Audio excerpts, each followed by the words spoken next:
some He used D&D. to actually be a drill sergeant. Oh, all right. I'm gonna do this. I'm gonna do that, and then everything's gonna be fine. We're all gonna go out for ice cream. I would like to spend my turn berating King Sidonit. Oh shit. Yeah, what's he gonna do? Call his buddies? Why are you guys late? We stopped for ice cream. When the Jokes fuck on did we him, stop all for his ice friends are cream? dead. No, it's us pulling up to the gates and everyone's fucking zombies and they're like, what do you guys got there? And we're just like a smoothie. A smoothie. A smoothie, and then we're just like holding onto King Sidonis. He's just like, what the fuck are you talking about? He's still covered in mud too, so he kind of looks like one. I'm pretty sure Fantastic. like everybody is. Yeah. Blood and mud. Oh. Most of it are our own blood. Yeah. Y'all set to go, Amazon? Yeah, Mo, I'm recording. We're good. Nobody makes me bleed my own blood. All right. It's been a couple weeks. So before I roll a dice to see who's gonna recap, I will offer, if anyone volunteers to do it, there is inspiration in for you this time because it's been a little while and my brain's a little rusty around the gears. Yeah, fair enough. I mean, I can. We didn't really have a whole lot go on last session. Yeah, fair. That's fair. The floor is yours. Yeah, we spent about half the time waking up and convincing Sidonis to come with us to go to Highshire, essentially. And we just... no, we didn't walk. We teleported about halfway there. Not teleported. We attempted to do that tree walk spell. Tree stride. Yeah, tree stride. And got about halfway to our destination because of some interference. And we ended up in a swamp where we then kind of... I think we only walked about like a mile before we got anywhere, and we ended up at this like pit of like necrotic black magic or something like that with a whole bunch of... I don't remember what kind of creatures they were, but they're like essentially zombie type ghoul things. They were eclipse. Apparitions of darkness, nonetheless. Yeah, something. And we attempted to just go around it, and we failed at that, and then they fought us. We beat them, attempted to go around again before we heard just a dragon roar, and then we all hid in various locations. It landed because it could smell another dragon, and thinking it meant the Dragonborn, Bracken came out and was like, "Hi, hello. I'm just lost." And apparently he wasn't talking about me, but of Nadira, who had turned it into an ancient gold dragon? Dragon? It was a radiant dragon. Like radiant dragon. Mm-hmm. And it could smell that. And it was we somehow were able to talk ourselves out of not having a dragon fight, which was awesome. And as a not consolation, we came to an agreement on we would essentially like put the... I can't remember what they're called, the moon thing that was in the tree. Put it back or something. Or something like that. Well, the dragon essentially wanted the cosmic energy wiped from its dominion so it could restore whatever it's doing uninterrupted. Okay, yes, that. And then we care much about the moon. Yeah. I thought that was like the cosmic energy thing, but regardless, our goal was to do that anyway. Yeah. So we had continued walking, I think like a mile or two. Saw some devastation of a kind, and then teleported the rest of the way, where we now see potentially what is a Synedrian takeover of Highshire. Badass. Gain that point of inspiration. Awesome. I need it. Yeah. The Hand of Helios, Cartographer Patrol 26. is now breathing in this heavier air and still taking in the sight, having exited out of the tree-stride portal courtesy of Nadira. You can hear a shifting of bark from a large oaken tree that you had emerged from as it shifts and closes as the magic wanes.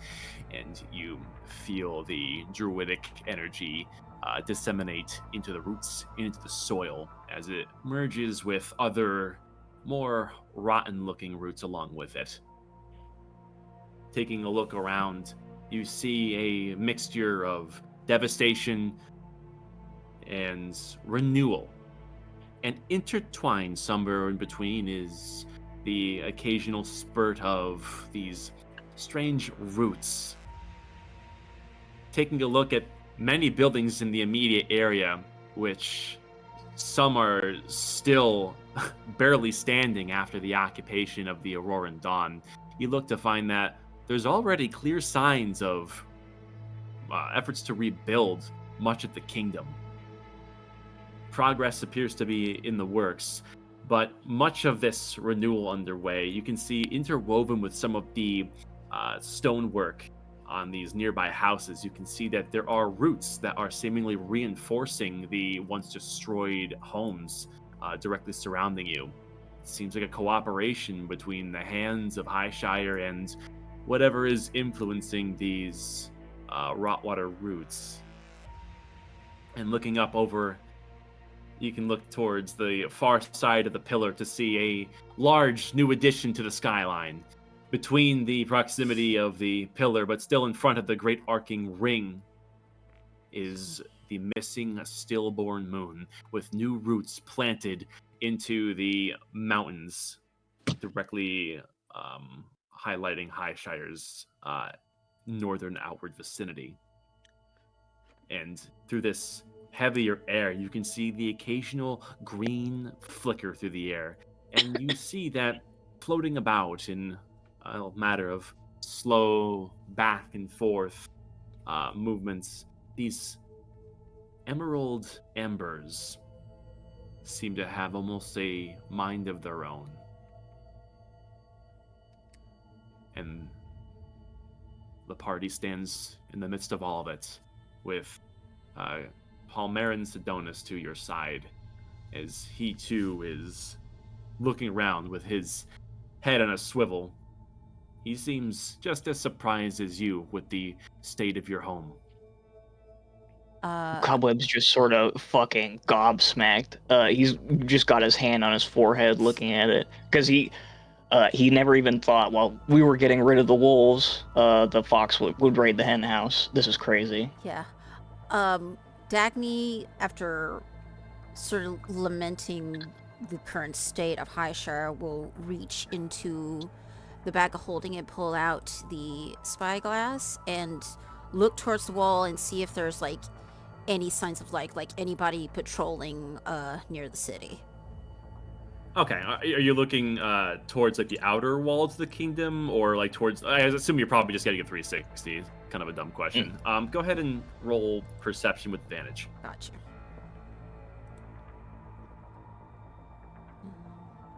Okay. Alright, hold on. Can't get much worse than that. Damage. I mean, there's two numbers lower than Dirty 3. Yo, 20. let's go. Not bad. You take a look around, and if I'm recalling correctly, the area of the kingdom that you came out, you are adjacent to the Silverhide residence, last I recall. So you're pretty close by to your own home, Dagny, as you realize a lot of these surroundings are familiar.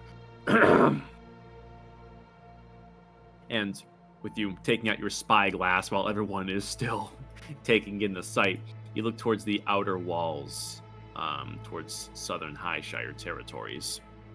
You can see that there are many segments of walls that are still destroyed, with the occupation of the Auroran Dawn, as well as the crazed creatures that had been assailing it ever since the star had fallen.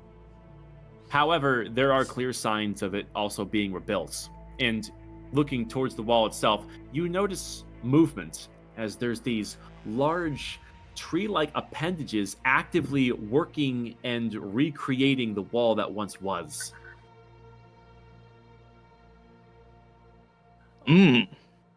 Wow, the action is good. The thing is not. Yeah, no. Indeed.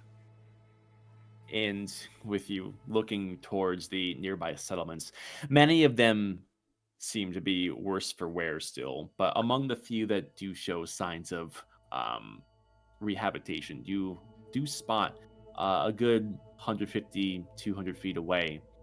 Looks like there is some human silhouettes who are actively working to the ground. It seems as though they have tools in hand and are mulling at the earth. Farming, by the looks of it. Through the fog, it's hard to see details, but there's signs of common life, signs of your people. And one last thing is looking towards the direction of your home. You can see faintly through the fog your old neighborhood. No immediate signs of life, however.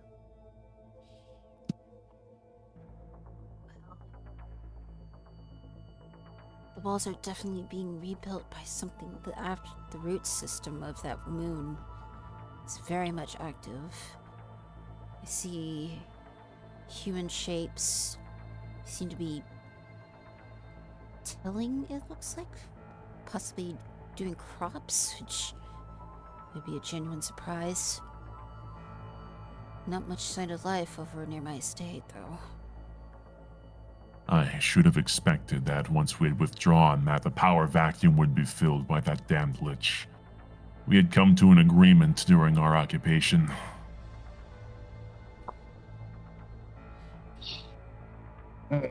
Remind me again what that agreement was? Well, you were none the wiser, but when we had occupied your kingdom, this lich wanted its share of the kingdom as well. It's clear it was after the radiant power that you all have in your chests, much the same as us. Its methods were different, and it did not have an army at its disposal unlike us, so it played cautiously and pried at diplomacy. In the end, we managed to shoo it off long enough for us to do our work. However, shortly before our occupation ended, it began to become more assertive. This is a dangerous place to be. For myself, at any rate. I never spoke with it directly. My Farseer did the dialogue. But if that lich were to see my face, he just may remember me when I spoke to him in life. What? Before the fall, I had met with Sinadrea. There were conflicts in the root waters, an uprising between automatons and the undead. It seems as though they were both interested in saving the world but couldn't figure out how. I remember him telling me that the first time we met him. He sacrifices humanity to try and find a way.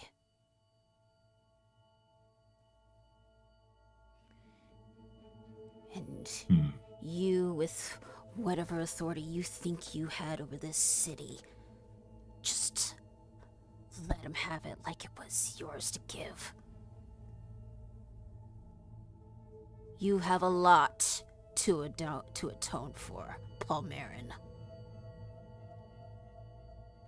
I know. And I won't pretend that with the years I have left I could possibly completely atone for every life I have taken. That is impossible. Nothing is impossible. I mean, yeah, depending on who's left in there, you may just be the key to helping us save all of humanity. And, you know, I'm not exactly a break a few eggs kind of guy, but he did what he had to do, whatever.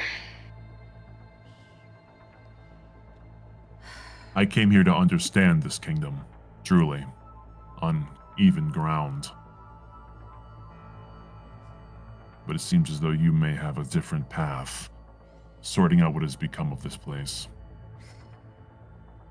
Either way, a lot of us are not in any condition to fight.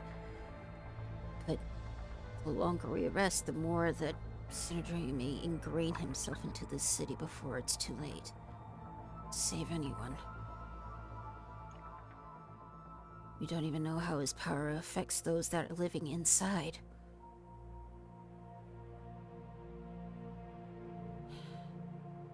Odds are that whatever dead bodies were lying around before he took over have probably been reanimated.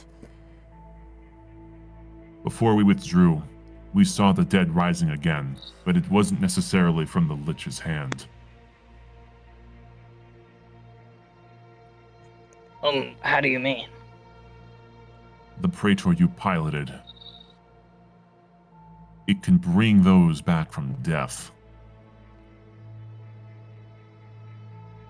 Oh, yeah. No, yeah, that definitely wasn't him. We did run into him before we broke the seal.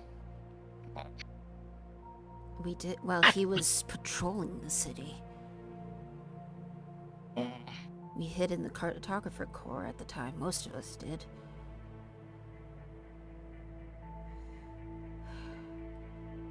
That piece of shit. Oh my god, we're such idiots for leaving him here. Well, we weren't expecting him to break out of the stillborn wounds. I still don't understand how he did. I never touched that seal. You know, something I'm actually curious about. What happened after we, went into the well? I know people were fighting up here, but,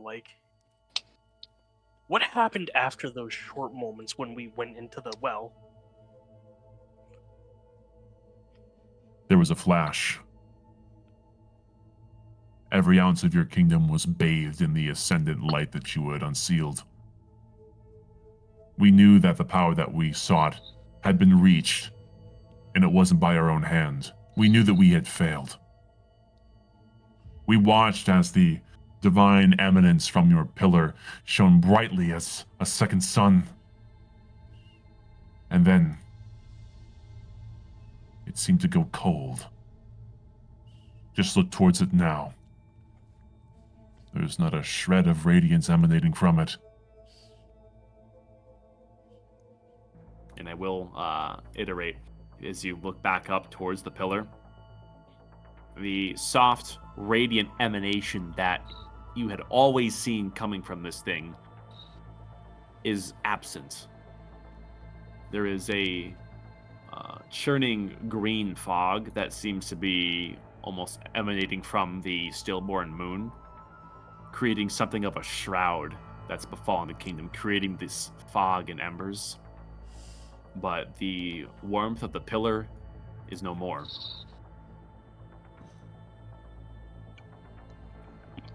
Well, us sitting here talking isn't getting anything done.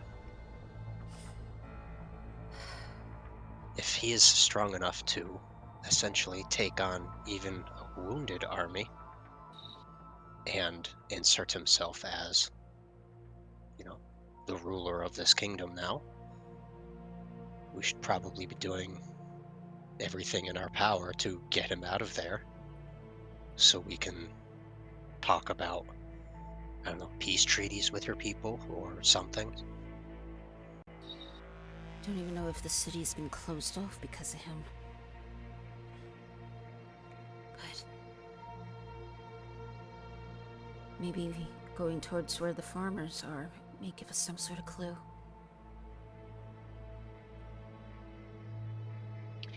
Yeah, the farming is weird.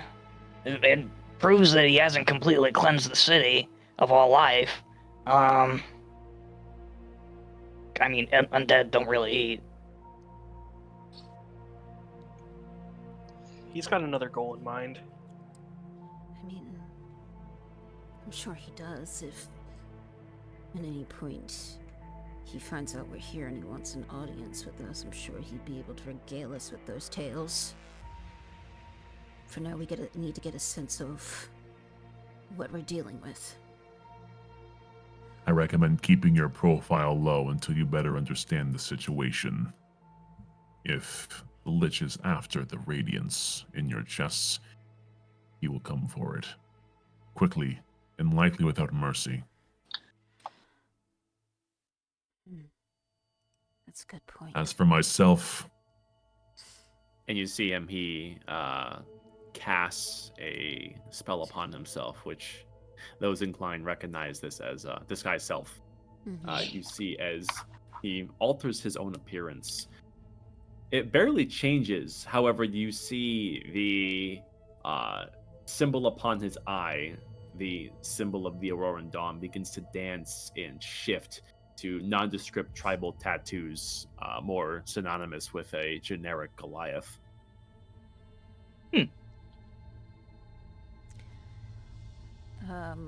Dagny is going to go ahead and pull up the hood on Cloak of Passing Glasses, and as well as try and do the Soul Shroud.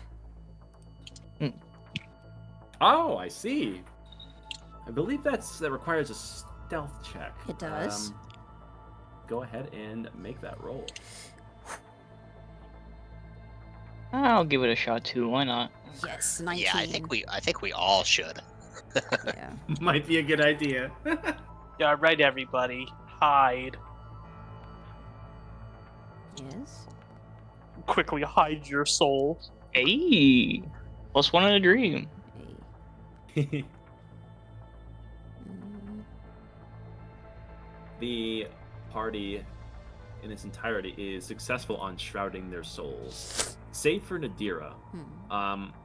Nadira, you are taking in the sights, the words in a reflective silence to yourself. And in that time, you look down at the occasional sprawling root, which has intertwined itself with the dirt and stone, and you examine the work that has already been done. And just from your passive nature, you get a bit lost in this assessment of what's happened here. The pattern that these roots all seem to follow, they all seem to be sprawling out from a central point, and looking at the direction and the way they intertwine and progress, they all seem to be spidering off from a certain direction, from the far north. You think that these enormous roots from the moon implanted themselves right below said moon and have been spidering outwards to where they are beneath your feet now. That seems to be the epicenter of all these strange terraforming. And in your distraction, quickly try to soul shroud, but feel as like it didn't take. Okay, then in at least a minor attempt to disguise who I am, I don't need a stealth lot for this. I can just do it. Fuck you. I'm gonna completely change my appearance. Very well. I want to be short. I'm gonna have a blonde bob, brown eyes, lots of moles everywhere. Interesting. Okay. I can do what I want. Resorting to more practical matters, you take a page out of Paul Marin's book, and with a incantation, an illusionary transformation alters your physical appearance. You are no longer Nadira, and you are now a generic commoner trying to find her way in a Sinadrean kingdom. Gross. Right. Let's go. Yeah, I suggest we try to find anyone who's alive and try to ascertain just what the fuck happened.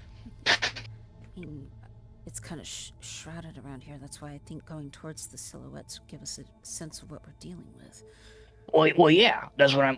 We should probably keep our eyes open for that. Yes. You do see that those there's two at the moment you can see that are working the earth. It looks like they have farming tools like hoes, and they're tilling the ground, freeing it of stone and the occasional root. And Dagny, you do glance back at your own home instinctually once again. You do see that it is within eye shot.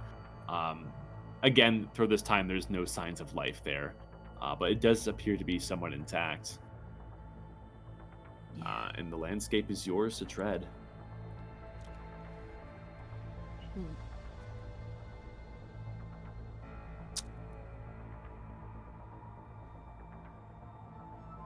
I mean, the last thing she remembers about her family is that they were basically somewhere underground. She doesn't know exactly where.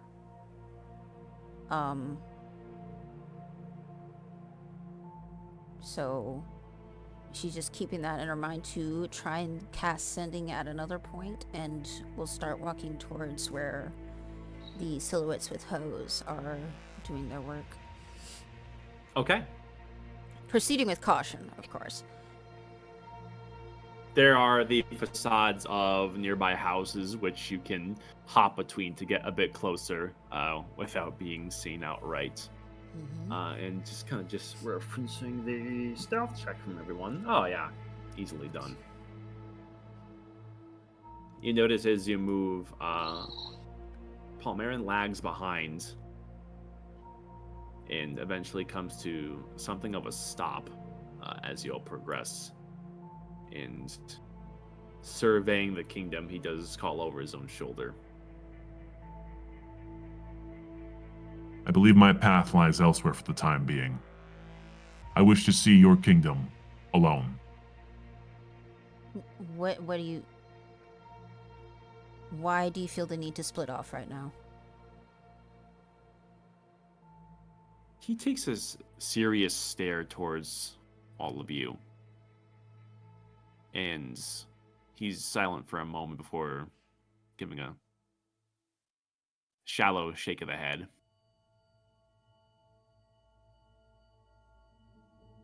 I came here to answer questions.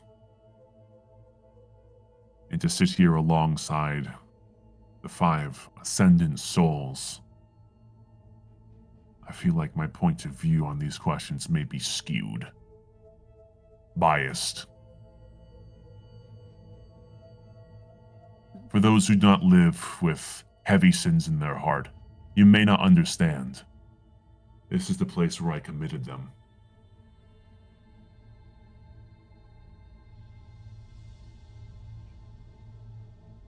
Yes.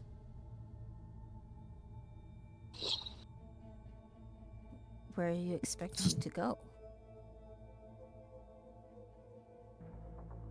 Among your lowest.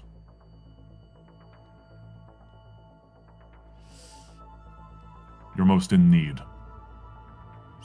I want to see how they're treated. Cobweb. Well, good thinking, actually. Cobweb. Yeah.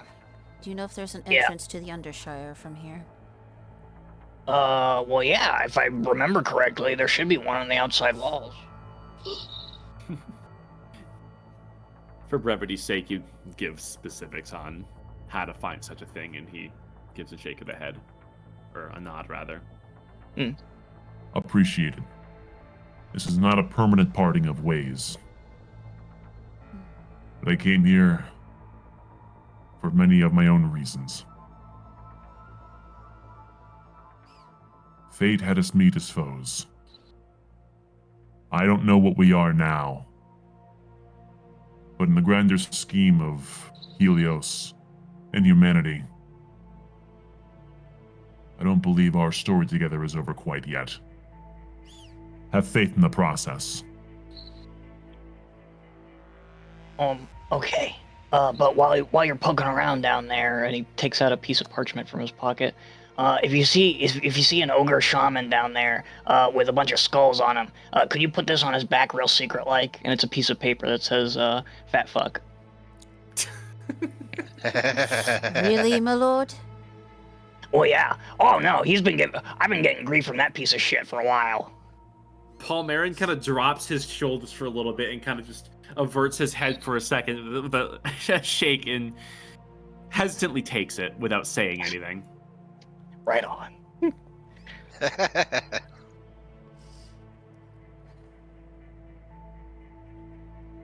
May the light in your chest brighten this earth. Good luck. That's all my we have friend. left. Likewise, be well. And giving one paused look back towards the five of you, he slowly turns and begins walking off, with his heavy footfalls becoming increasingly muffled as he disappears into the thick fog as these green embers swirl and follow in its wake. Of all the times to be humble.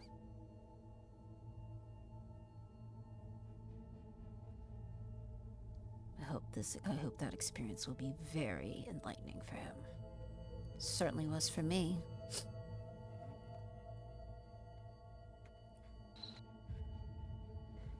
And we'll stay the course and head towards the farmers. You close the gap, continuing forward and maintaining a low profile as you slink against the far side of a mostly intact barn. And looking over, about a good 50 feet from you now, you can see more clearly. There's two middle-aged men that are looking roughly healthy. They definitely have bandages and have wrappings along their hands, and some makeshift boots. They seem to be people of the earth, but they do seem within their right minds, and they definitely have what looks like hoes. And there's this small stretch of land for which they are working and upturning the earth. You can see there's a wheelbarrow not too far from them that has what looks like a little bit of refuse, which you imagine serves as something of fertilizer. And you can see that there's a nearby home for which there's a soft orange glow from within. And it's clear that they are taking long abandoned farmland and are trying to essentially restore it to what it once was. You can see there's several patches behind them that have already been worked and have seedlings that are up and coming. And you can see the area they're working right now is something of a project. It's taking them longer than they'd like. And you realize that they are working to fill in a large impact crater from which a avatar once rose. You can hear one kind of swear under their breath as he wipes the sweat from his brow and continues on.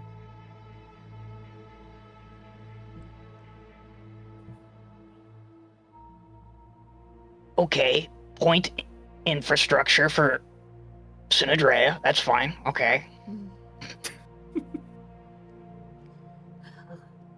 These men definitely have been working their efforts here. Do they seem could I perhaps insight to ascertain like their demeanor? Like, do they seem like beaten down? What's going on here? Are they high spirits? Surveying their emotional state. Go ahead and roll insight. I will Let's see. assist. Yup. Okay. Let me see here. Sorry, I'm slow. Bam. +1 in a dream. Oh shit. Hey! Crit. Cobweb never skips a beat. Cracking the glass already. You look down and you can see that they are keeping their minds buried within their work. It seems whenever they stop to catch a breath and look around the work that they've yet to do, there's a bit of a tiredness that they carry. But it's hard to distinguish if this exhaustion is coming from simply the work they are actively in, or if there's something that's a bit more. For the one that is catching his breath and he takes a sip from his water skin, he does look over at the stillborn moon looming overhead, and he furrows his brow. It looks as though there is conflict on his face on what to make of such a sight before taking a deep. It seems as though that the hard work is good at keeping them from worrying too much. Okay. So, okay. Begrudging subjugation is what I'm gathering from that. He relays that to the party, and he also says he's insecure about his weight and has a bad relationship with his father. Okay, don't know why that was necessary, but we at least may be able to appeal to their nature, at least.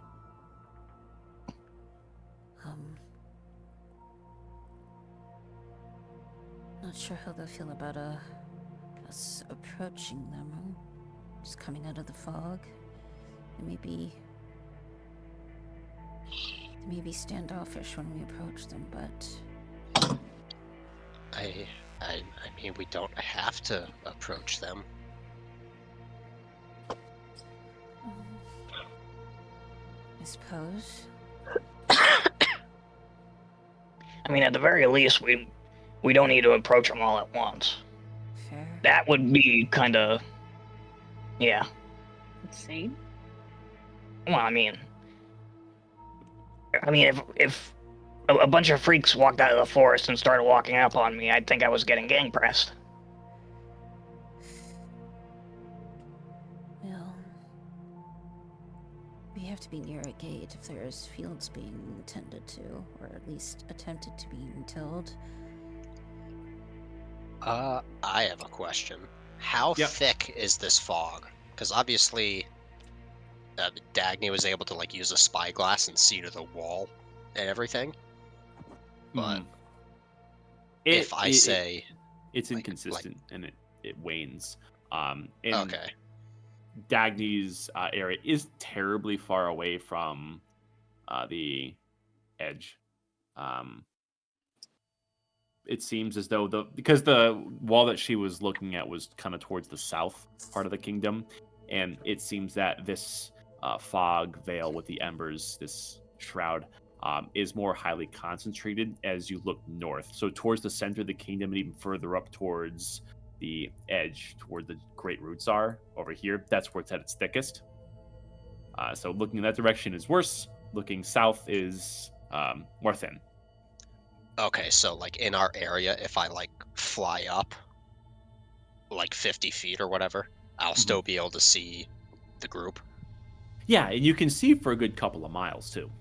Okay, okay. I just wanted to get like our area, because then if we're trying to approach in a group, I could just like fly up in the air and just keep an eye on you guys and the surroundings for just anything. Ooh, hang on, what's the range on this? I might be able to do something spooky to help you out. Your like telepathic 1 mile thing? Well, no, I was thinking I would, like, cast shape water to form the mist around you. But, it's only within 30 feet. Yeah. Well, yeah, I'll just, I'll fly up like Here? 50 feet. Okay. And kind of hang out and just keep an eye on just the general surroundings and all that. Sure. Roll perception while you're up there. Let's see how you did. 19. Being able to take in sights from a better vantage point, you look on and look down, and you can see that through the immediate landscape, the farmlands that are before the party, the two farmers that you have been spying on are two among many. And you look and you see, through a rough head count, there's no less than maybe 24 that are dotted throughout the landscape. It seems as though many of them have consolidated on certain farmsteads, while others that are more destroyed beyond repair have been left abandoned, while it looks like root work is being done in some other more nefarious capacity by the animated roots. And up further, you can see swirling throughout the fog with this good roll. You spot there are two roughly humanoid forms, a bit more wispy in nature than your own, that are flying through the air. You look on as these two are flying in the direction towards the wall. Oh, jeez. It seems they have Why? a location in mind. Mm. Why is the Witch King here? Oh shit. Oh. I guess since nobody has like approached any of the farmers, I'll fly down to be like 30 feet and tell, like the telepathic thing, tell them what I've seen, and then kind of go back up.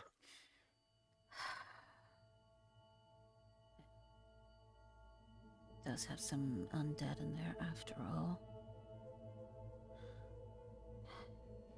These.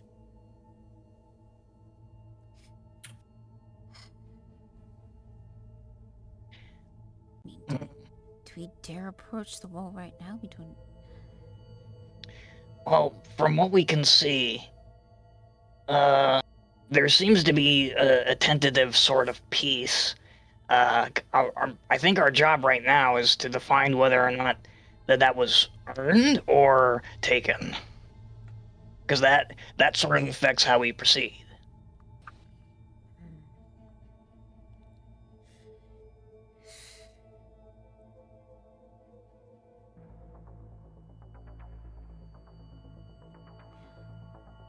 I feel like we need to get closer to the wall just to see. Yeah. I mean, we could just pick the person in our group who looks the least like a serial killer and send him over there to talk. To the farmers, I mean. Not the caves. I mean, sure. I feel like that would either be me or Erithol. Fair enough. She just called you a serial killer. No, I get it. I I mean, it's nothing. It's nothing against you, my lord. It's just you've done some questionable things. I mean, okay, that all depends on your definition of humanoid. He does big air quotes. The things I've seen you do to humanoids. Yeah. Oh, the way we've seen you eat. Yeah. He sort of goes a little bit somber. He's like, well, I mean, I don't know. Up until a couple days ago, I figured, I mean, I was sort of justified and all that. I always had a good reason. Say, who do we still have the memory key? One of us has it, I think. I believe I know Prackett doesn't actually know about it, I don't think. But I think it's in believe Aerothol's possession. I know. I Adira also had one. literally put it in someone's inventory. Aerothol and Adira. Check my inventory. Oh, I have it. Hmm. Oh, That okay. would be me. I mean, I'm not gonna derail us or anything, but keep a hold of that. There's some, I got some shit that's been eating at me. Mm. Okay. Anyway, let's get on with it. Yeah. I guess rock, paper, scissors. Between me and Erithol, or? Yeah. Well, I mean, yeah. Okay, I guess. Daniel turned towards Erithol and get in Boulder Parchment Shear's position. Alrighty, I guess we'll put it in the in-game chat, whatever you're gonna do, and we'll go from there. Yeah. Okay. Alright. In 3, 2, 1, go. Fair enough. There it is. Alright. Alright. She will steel herself and slowly approach the two farmers. We should probably see if there's anything we can give to her to buff her for this. Okay. Yeah, Anyone got actually. spells or items? Yeah, let me see. I'll cast enhance ability. We'll do probably be charisma Eagles. based. Yeah, Eagle Splendor. Yeah. How long does fucking guidance last? Up to a minute. Yeah, no, that's walking over there halfway there. It's gone. Yeah. It's just Ignore the dice. poke. All right, go. Just do it mid-conversation and just don't acknowledge it at all. Okay, let's manage on charisma checks. Okay. Alright, All right, man. Okie dokie. alright. Eagle Splendor. Yep. You calmly and as unassumingly as you can approach these farm workers, and you can see one of them has stopped to bring over the wheelbarrow and is beginning to get a small shovel. It looks like the tilling portion of their work has reached its conclusion. They're beginning to fertilize the soil as best they can. And looking towards this soil, you do see, interestingly enough, you almost feel it rather than anything else. There is a certain radiant tingle that resonates with your chest when you look towards this ground, which you almost it seems out of place until you consider the earth. No check required. Seems to retain some of the residual radiance that the pillar had previously been blasting the entire kingdom with. So much so that the poor quality of soil just beneath the surface seems incredibly potent for anything to grow. And it looks like the farmers understand this. And oh, go ahead. Well, I was going to let you finish what you were going to say before I said something. The closest farmer looks over and does see your approach now. And of course, he puts a wave of the hand up high, almost beckoning you to approach. Though he doesn't speak directly, it seems though he's still catching his own breath. Yeah, I will return the wave and get within 10 feet. Good morrow, sir. It would seem that Highshire has changed greatly since my departure. Ah, one of the newcomers you must be. Well, welcome home, or as home as it is right now. Do they send you to help work the fields? I suppose, in a way, who exactly was assigning that? Well, last that we were working with the chaplain, he was organizing the bigger movements, but things are a little splintered right now, so there could be a few different movements from a few different people. Chain of command, the old ways, still not exactly back to what it used to be, So, kind of just working with the land around us, Chaplain, Oh, yes. We must not have met. The chaplain of the well has been one of the more prominent organizers. And if this heavy air ever gets musty, do visit the church.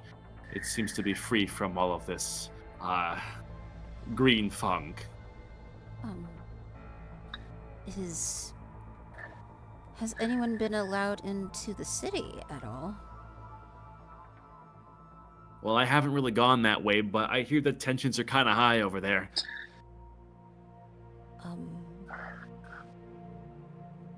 What of the army? Oh, the Shire Guard's around. But it looks like they're at each other's throats too. You'd think during times like these, the damn Chosen wouldn't be fighting against itself, but politics, am I right? The Chosen? What happened to them? Well, it seems like they just can't agree on how to move forward. And, well, it's hard to accept such a radical change in a little period of time, but best to just do what you can. The chaplain of the well, where could I find him? Oh, a bit due northeast. Northeast. About an hour and a half's travel. You can't miss the break in the fog. Northeast, break and fog. Okay. Um. Um. Okay. Do you know if any of the Shire Guard have just been patrolling around the city, or? They have. Um. Okay. Well, what's left of them, really. What is the Undershire? Is it still intact? Now there's some parts of the earth that have certainly collapsed over the warfares, but I really don't know. I'm sorry. Fair enough. How long have you been traveling for? Are you hungry? Here, just hold on. You see, he has a few naps, like little burlap sacks that are by the wheelbarrow, and he goes and he rummages in one of them and comes back with a potato in hand. There's not a whole lot of this to go around because we're trying to plant this, but please take this. I'm gonna take the potato and just kind of examine it quickly. Does it seem abnormal in any way, or does it just seem like a normal potato? You give it a once over. It maybe has been stored away for a little while and is not as fresh as can be, but it seems edible enough. I can definitely put this to use. Actually, I suppose I was just doing this as a bit of a reconnaissance. I have others with me. They were a part of my patrol, the cartographer patrol, if you remember those. Yeah, there's a few of those still dotted around. They're the ones that are lasting this long are the ones that are definitely more about their metal. You must be able to take care of yourself for the Inquisition to see something in you then. Yes, do you know if the Inquisition is still active at all? Honey, I really don't know. Okay. That's all the Inner Kingdom's business. I haven't really seen much in the way of Inquisitor. Well, there was one or two, but it's really hard to say how things are structured right now. There's still a lot of people out in the wilds, you know? Oh, right. They don't even know that High Shire's changed. Okay. The patrols that you've seen, have you seen them try to go towards the wall? Did they ever come back? The wall? You mean back to the outside? I mean, towards the Inner Kingdom. Oh. Well, I suppose. Most of the folk around here are just trying to work this land here, you know?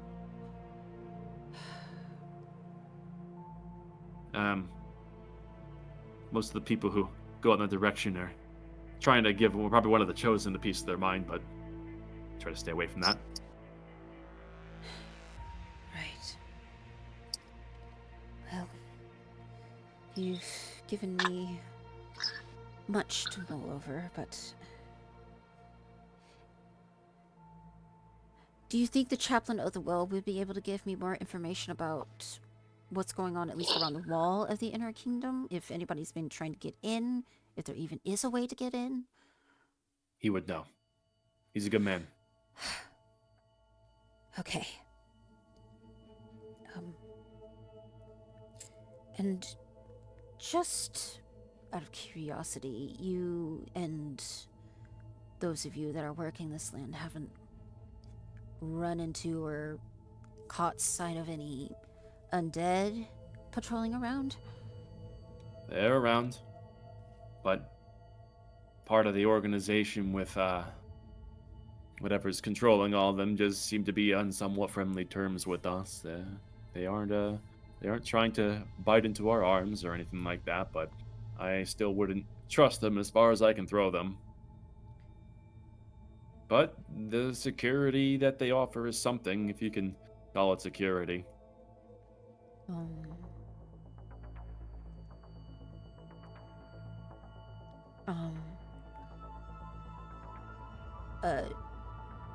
Well,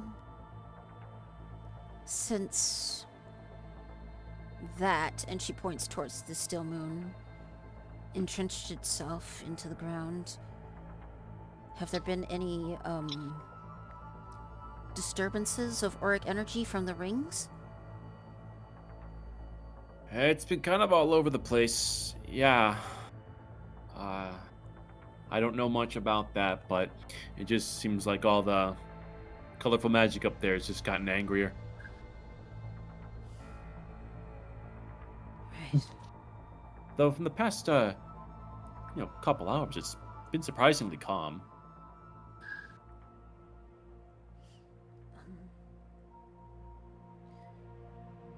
Right. Well, Hey, Lenny! She here to help, or you just gonna keep yapping with her all day? Don't mind him. right. I do apologize for disturbing your work, but there's... Oh, it's no trouble. It's no trouble. But, yeah, do tread carefully out there. Of course. Thank you. I caught his name. I didn't catch... Well, he said your name was Lenny, right? That's right. Thank you, Lenny. You've given me much to mull over. And my friends and I will go ahead and meet with this chaplain you've spoken of. Oh, yes, he has his hands full, but he'll take care of you. Right. I'll go ahead and head back towards the group and tell them what I was told, and we'll finish off by saying I'm kind of worried about who this chaplain is, but he seems to be the only one that can give us answers. Aerithal, there's a sudden spark in your mind. The chaplain of the well that was described, that's your father. What? Ooh. Is Erythal about to have daddy Oh. issues? God. I just imagine he's just neuron activated right now. That's crazy. Fucking- Will I also call his dad daddy? All right, calm down. All right. Calm down. Bruh. I had to. I'm sorry, the door was open. Calm down. Just taking a level in Paladin to do this to Nay. This you thought. God can't touch what's already broken. Oh Oh. shit. Aww. Damn, this got depressing. You're welcome. Huh. Well, That's- from what it's. Oh. Go ahead. Huh. So he is alive. You know this man? That's my dad. That's my But dad. then he's my father. Well, that may be a shoo-in for us. He may be able to help us. Are you on good terms with your father? Yeah, it's. Last I checked, that I was actually kind of looking for my family after the whole finding you guys and being watching you guys get kidnapped by an angel and all that shit. Right, fuck, yeah. Well, it's somewhat comforting to know that nothing bad happened to him so far. Oh, maybe you'd be able to give us more than at least what the farmers can tell me. He's towards the northeast, so to look for the break in the fog, so shouldn't take us very long to get there. Yeah, I just, that whole Zula stuff is going to be a fun conversation. Oh, you were Yeah. raised religious. Fuck. Yeah, Steve Baldwin gets it. Oh, Oh. Oh, Yeah. I see now. yeah, that's probably gonna be a tough pill for the chosen to swallow too. I'm gonna be honest with you. I mean, the Chosen are kind of in disarray right now since quote she does air quotes Zula isn't around. Wonder if they still have those powers that Zula granted them. Somehow I doubt that. It's possible whatever radiance was coming off the pillar before was being channeled through them, at least, because... Well, yeah, but I remember before Akoda brought a blade down and sliced open my neck, I was able to prevent her from taking in power from the well for at least a few moments. All that energy spilling out, it's a possibility some of them still retain their abilities, or there's even people who have gained abilities. Well, I'm not sure, because with the absence of the light, the ones who are like actually truly linked to Helios, I think, are sort of cut off in the outside world. But that sort of begs the question: what of the ones that were receiving their sort of quote unquote power from like Akoda? Because it's been established Helios doesn't speak in words, it's feelings. And weren't there a few chosen who described like getting straight up messages? Sadrius, I think, was the last one. Oh. Hey. Okay. Well, he's dead flies, so I guess we don't gotta worry about that then. I mean, I don't even know which chosen are. Wait, I suppose your father would be able to tell us that, so we should make haste while we can. Yeah. Yes, we should. Right. Start moving towards the Don't worry, northeast. bud. Yeah, don't worry, bud. We got your back. Mm. Well, there's no need to bring up the Zula stuff now. No. We'll do it at a better time. Yeah. It just never. It's gonna get Never- brought up. Yeah. It's gonna get brought up, whether we like it or not. Yeah, we're gonna have to bring it up because of the whole. Just wait till the last session, and then you could just drop it all at once, and then we never have to deal with it again. It's Thanks like for one the of grub. those Yeah, by the way, smash Zula's cuts. fake by. It's one of those fucking smash cuts from an early 2000s movie. Oh, by the way, Zula's fake, and fucking credits start rolling.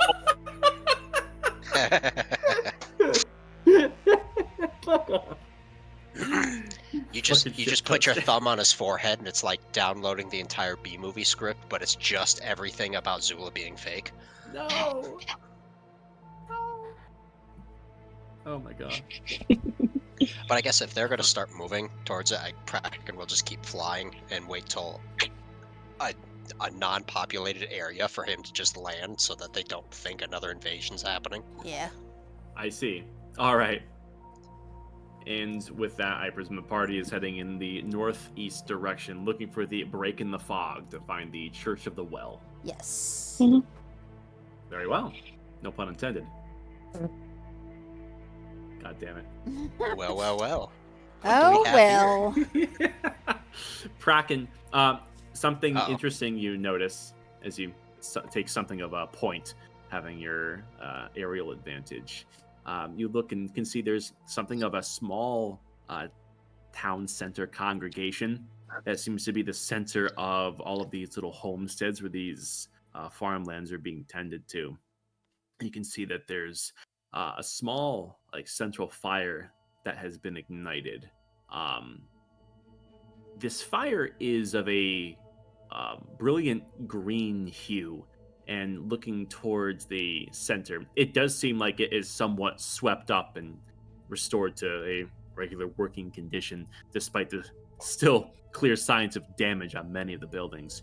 There is what appears to be something of a bulletin board near this town center, and you can see there is a series of parchments that are attached to this board. And they do seem somewhat intact, although there is signs that they are charred. It seems like this is something of a more recent addition. Had this been from before the invasion, that wouldn't have survived. There may be something useful there, should you choose to venture there.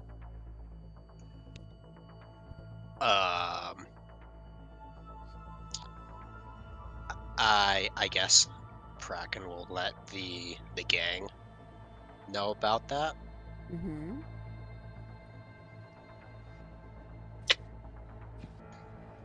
Well, Yeah, just see what they think about it. It's on the way. yeah, once we get closer to it, I'll go over and take a glance at it. Okay. Closing the distance and working your way through this small cobblestone congregation, you come across this fire. There seems to be no one around for the moment. And this fire, it doesn't look like it's being actively tended to, yet it burns bright. This green flame has something magical to it. And just taking this in, there's a certain something about this fire that it seems like it's more of a signal of dominance more than it is anything else. This green flame is undeniably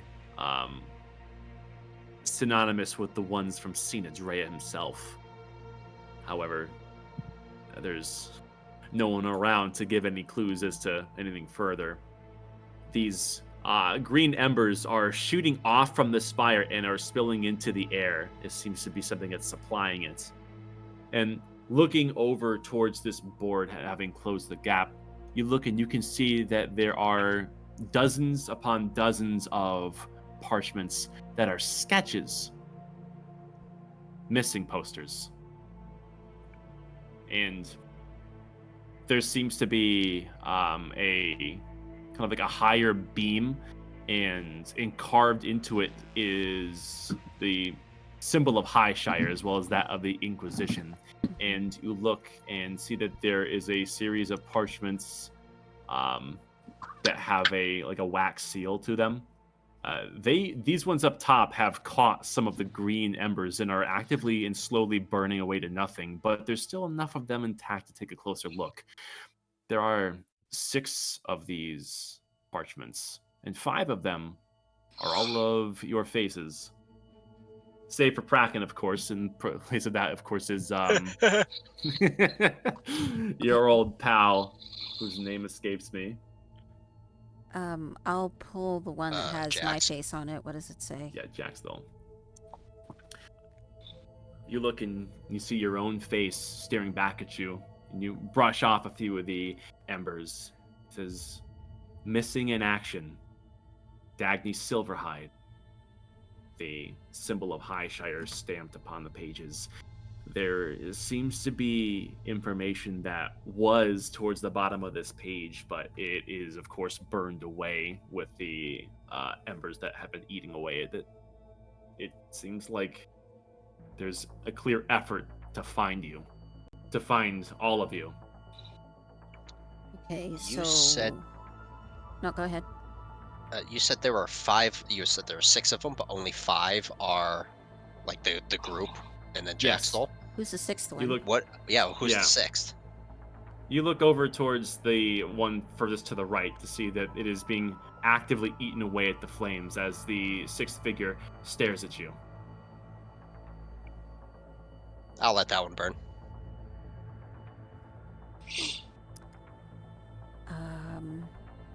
I would like to use prestidigitation to encourage the flames engulfing this wanted poster to burn it faster. We petty like that. If she didn't do anything, I was gonna like grab it, crinkle it in a ball, and throw it in the fire. But You do so, and you stoke these flames as they quickly eat into the parchment as the profile of Akoda is slowly consumed by the fire. These eyes of hers, still cold as ever, a contrast to the warm green flames.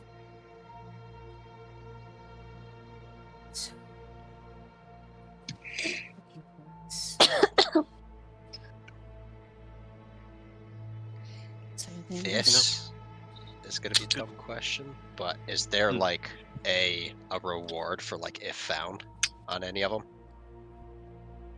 There doesn't appear to be anything that explicitly shows a reward. In fact, all of these say missing in action. This doesn't really look like the other posters that are essentially a hodgepodge of "Have you seen me?" Nor does it necessarily say "wanted" either. The way this is set up, it seems like it's perhaps something in between. I guess since Dagny has already taken hers, I'll take all of the rest of them and then hand them out.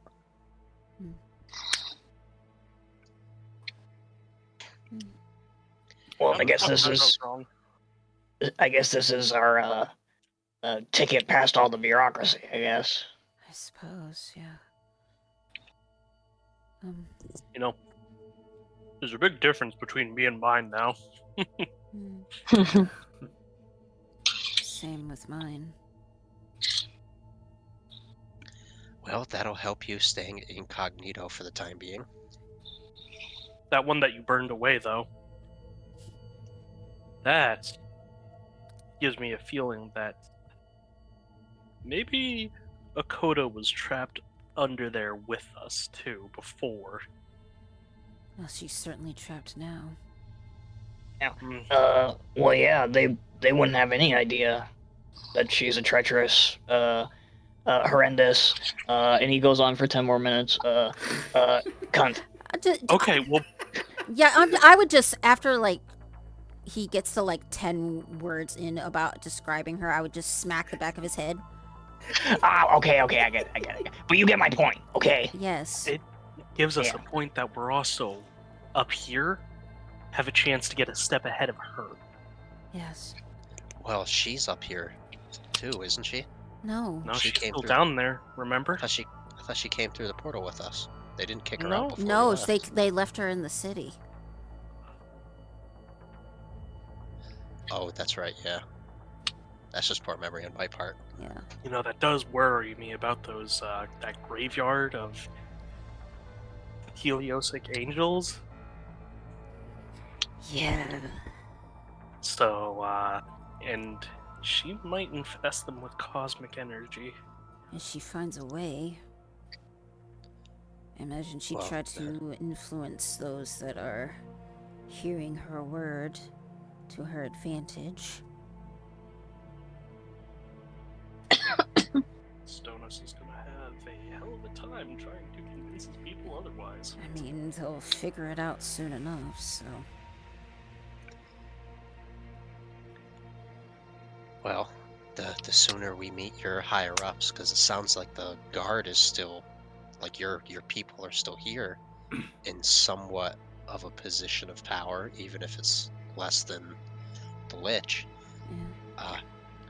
We should probably go find Arethal's father. Yeah. That way we can introduce Nadir to him. Yeah.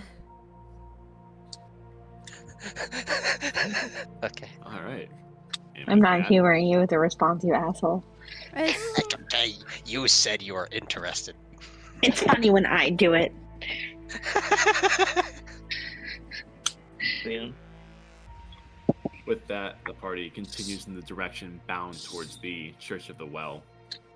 As for Arethal, your thoughts are sticking to your mind, and you do hang on to the thought of those angels that had been within the earth, within the inner Helios, both the ones that you had encountered within the uninhabitable zone, as well as how it was mentioned in passing, as I'll remind you as the DM, that when the Mantle Forge exploded, thanks to your efforts as avatars, it uncovered no less than a dozen and rising.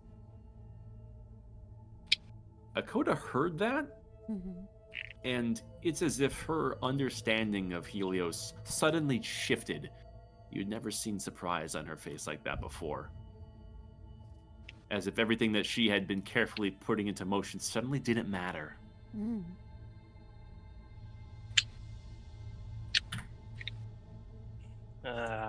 Fuck.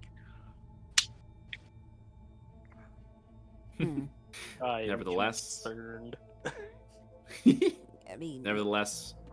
Yeah. Oh, God, sorry. No, I was just saying. I mean, yeah. It's, Okay. And forward you continue. Let's take a 15. yeet. Here. Yeah, reconvene at 9:18-ish. Yeah. Yeet.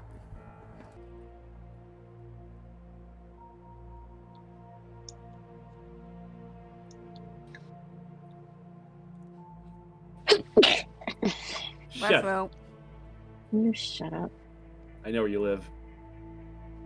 Try me. These hands are rated E for everyone.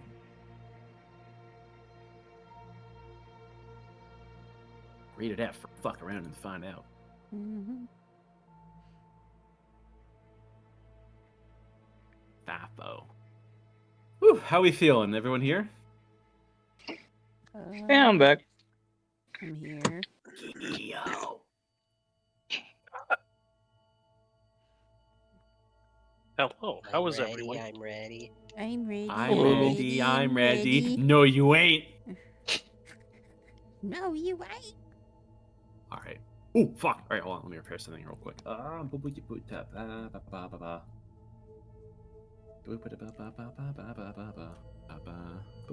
Beep. Nice. I like that. Oh, okay. Okay. Okay, we're gonna continue. Yes.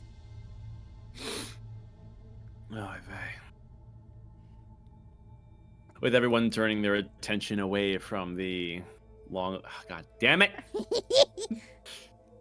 Can I give a point of negative inspiration? Is that a thing? Suck. Mm. Oh, shit. Alright. You continue forward. And Dagny, as you are turning and continuing in the direction with everyone else, leaving that emerald fire behind you, that strange feeling that you had for it momentarily that you couldn't quite place, it does hang for just a little while, as if it's calling to you almost inexplicably, but it's indistinguishable from perhaps just your own anxiety about what's become of the kingdom and those you care about.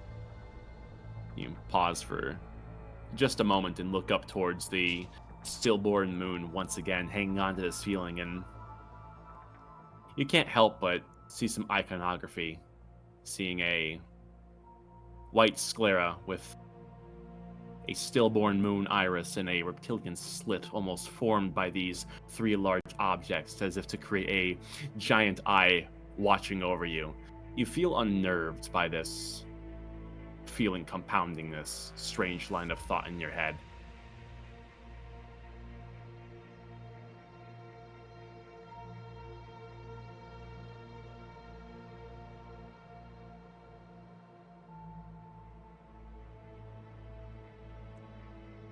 She kind of steels herself a bit, just realizing, yeah, that eyeball looking at her, and possibly thinking, yeah, because of the quote-unquote gift that Sinadrea has given her, he may be trying to use that to pull her into the city.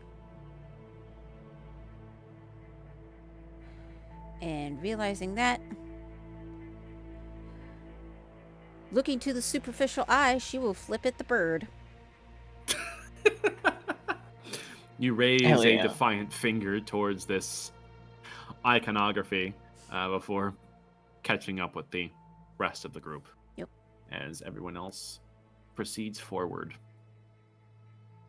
And as the group at large continues, you do spot there are off in the distance more commoners that are going about their way.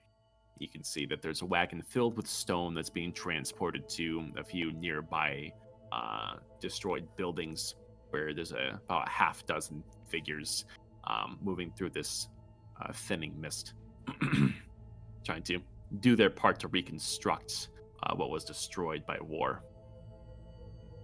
But moving forwards, you can see that this fog is starting to thin out.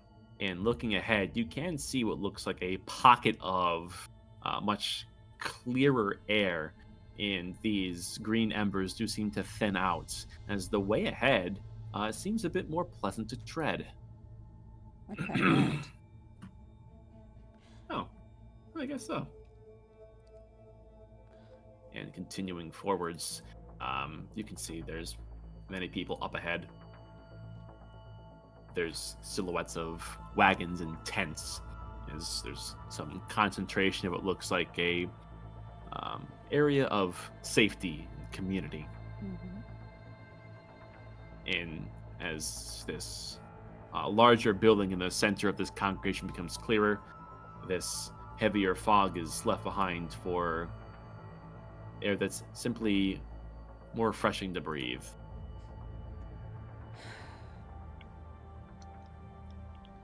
This just screams summer's like Sunday school. Yeah. Fucking boarding school over here. The fuck? Yeah. Damn.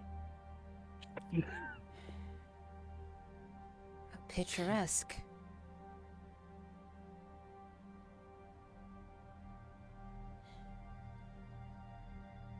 Well, I mean, Careful I. as you, Well, go ahead. You go. No, after you, not you. God damn it. No, I Okay. insist. Erithal, as the fog clears up and you look ahead, the area becomes strikingly familiar as memories of your childhood come flooding back to you. And all the worry and uncertainty of the greater kingdom of Highshire is washed away from your mind as you see these familiar steeple peaks that have a little bit more overgrown vines than you remember. Perhaps your old dad has let the place go, or has maybe taken new affinity to floral work. But staring back at this, you can feel the haunting weight of the world leave your shoulders, and you suddenly feel like you're a kid all over again. There's a warmth in the certainty of faith that you feel in your heart once again. If not for your own thoughts on Zula somewhat betraying this safety you find in a familiar sight. It looks like your father's work hardly ever stopped. And with looking around, all these would look like refugees building small makeshift huts and tents. It looks like this is certainly a centerpiece of a place to begin again, to reclaim your home.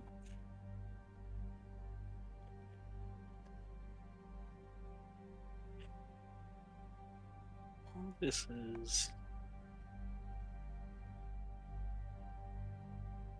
where I grew up.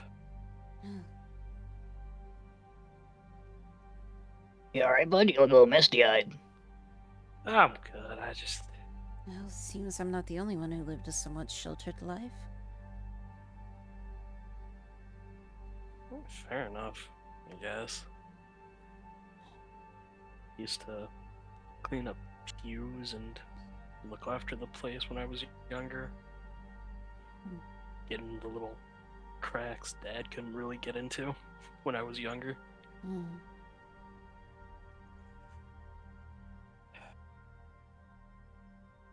I don't know. Feels that childhood safety, you know?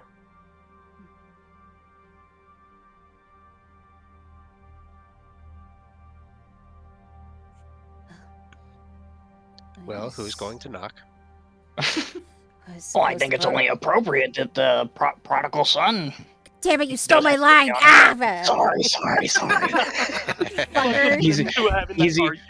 A couple of his fingers are on his temple, and he's using fucking the telepathy just to steal her one-liners.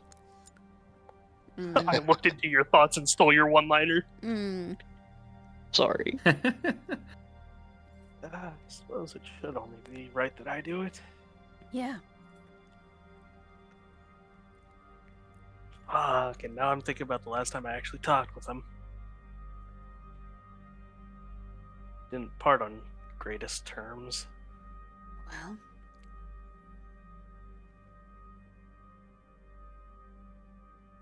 You two can address it on your own time. I can only show you the door. You're the one who has to walk through it. Yeah, that's fair. The entrance is a good 100 feet off across a well-kept walkway. Definitely the most intact property you've seen in Highshire since your return. You look around and see that everyone is busy amongst themselves. There's plenty of work to be done and plenty of needs that the people have.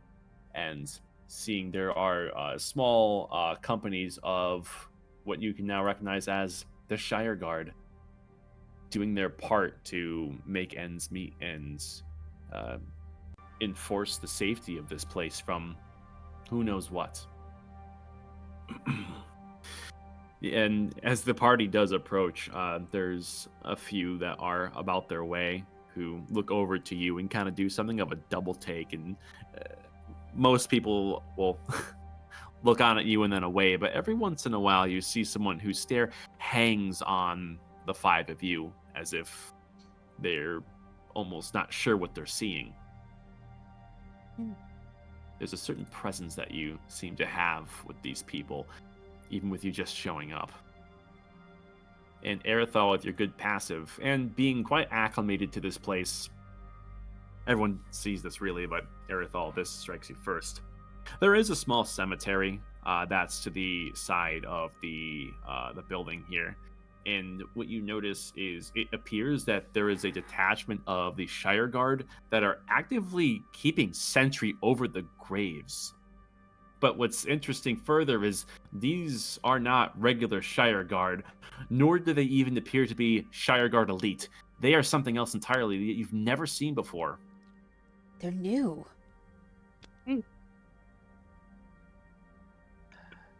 My guess is something important is happening over there.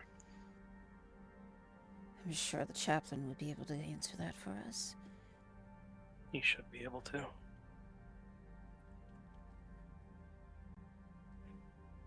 And I suppose Erithal's taking the lead on this. All right. And forward you go. The doors are ajar, allowing entry. There is a familiar warmth from within, and there is an echoing of what sounds like a choir reciting some form of recitation. And the place is even busier inside than outside. It looks like this is more than just a place of worship. It's a center of operations with guardsmen coming in and out and people of all walks of life, between elves, dwarves, dragonborn, and people tall and small. There are exactly.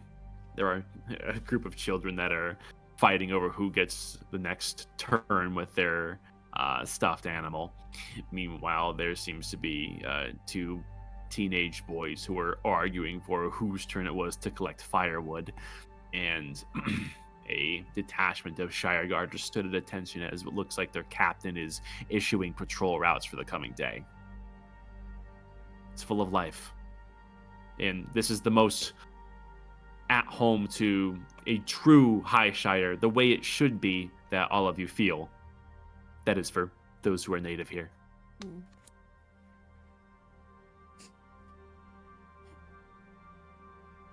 Yeah, maybe I am getting all misty-eyed. Suppose Erithal look around for his father. All right. Erithal leads the way, and I presume the rest of the party is following inside. Yes. Yeah, we gotta back up our boy. Yep. You need spend little time searching before the echoing of the church that you've entered echoes one voice higher among the rest. Erithal, you're not sure if it's just for the air of familiarity or the fact that perhaps this voice really does speak louder than the others, as if to lead, instruct, and inspire, but the echoed voice of your father is immediately apparent, and you feel your footfalls quicken almost without you even thinking as you lock in on the direction. based on the echoes, you know that he is within the chapel. And looking forward, you can see that there's a series of pews, and for those who are entering this for the first time, it's a refreshing sight. These decadent ivory pews and these royal blue banners that are along the walls with this stained glass that houses all manner of radiant colors, all leading up to a front altar. And behind it, the backmost wall, is a mural of Zula. And stood before the altar, you all take in the sight as Erethal, the sight of your father, is before you, and there he lay, preaching his scripture to these pews, about at half capacity, with all manner of different people listening in to his inspiring words. It's as if you've stepped into another world, a portal through time to the way things always were.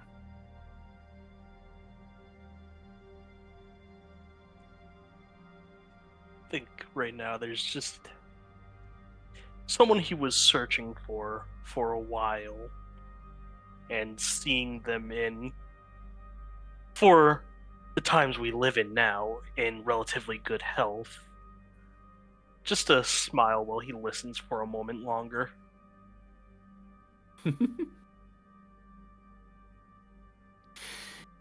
You listen in as your father is halfway through a recitation that you've heard many times before, as he describes a golden radiance for which it carves a path to the dark, for which everyone must follow to find their way to a brighter tomorrow and a warmer future.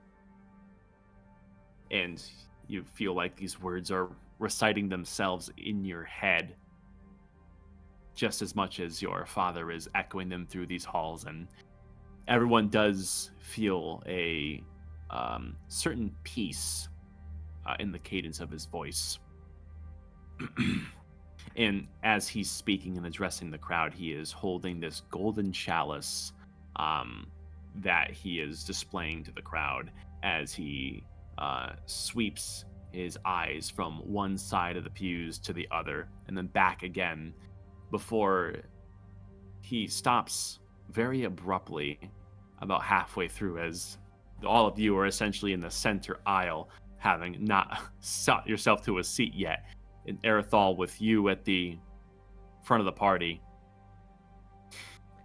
you and your father lock eyes, and his inspiring words suddenly come to a complete halt as he chokes mid-word, and you see his eyes widen for a moment, and he freezes. I think the moment that he pauses his,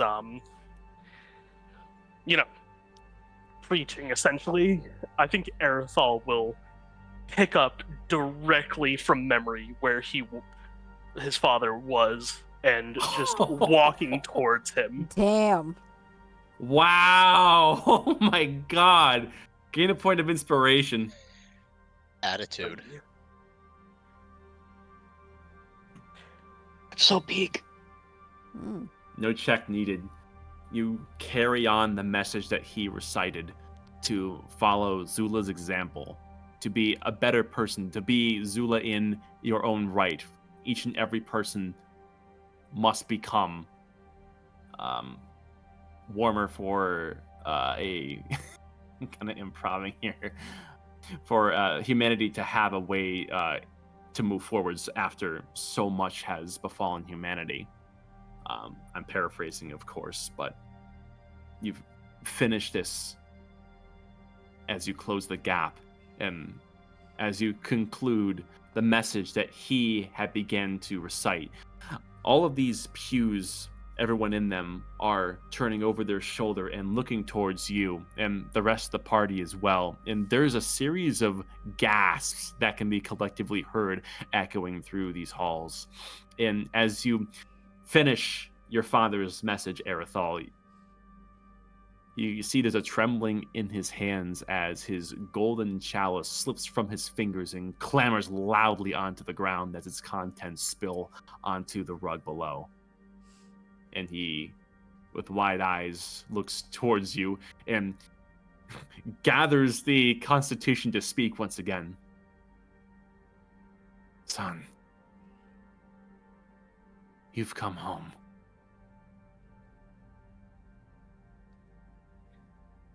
Never stopped trying. And if he is close enough, he will attempt to hug his father if he lets him. Oh, absolutely. He takes a few shaky steps, still in disbelief. His eyes are blinking wildly, still not sure what he's seeing, if this is truly reality. He rubs his eyes for a moment, and having the reality begin to truly settle in as he sees the face of his son once again. He comes in for said hug and embraces you very warmly, and the crowd begins in something of a applause, an uproar, and there is cheers of rejoice. Within moments, this whole chapel went from a tense, shocked silence to hope and joy radiating throughout the entire building.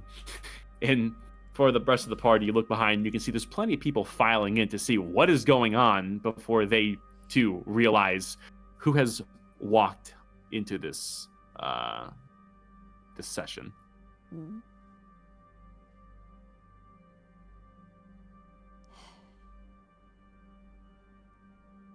And after a few moments, the chaplain of the well looks back towards you, Erithal, breaking from the embrace, and his eyes are wide, and he's finding almost no words before he finally manages to squeak out, I knew.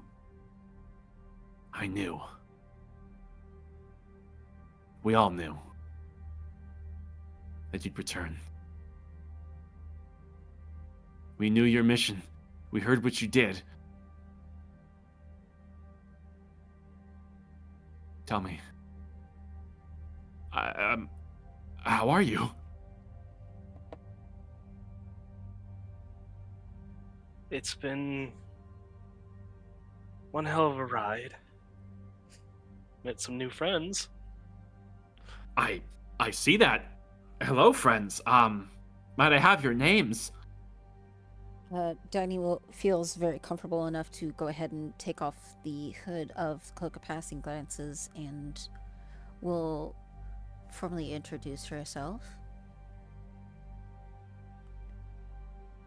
Dagny Silverhide, formerly of Cartographer Patrol 26. Dagny, as you recite your name, there's a little girl over in the pews who kind of perks up, and you can see that she points directly at you, and she just kind of squeaks out from behind her mom, "She's the pretty girl from the poster!" Ah, shit.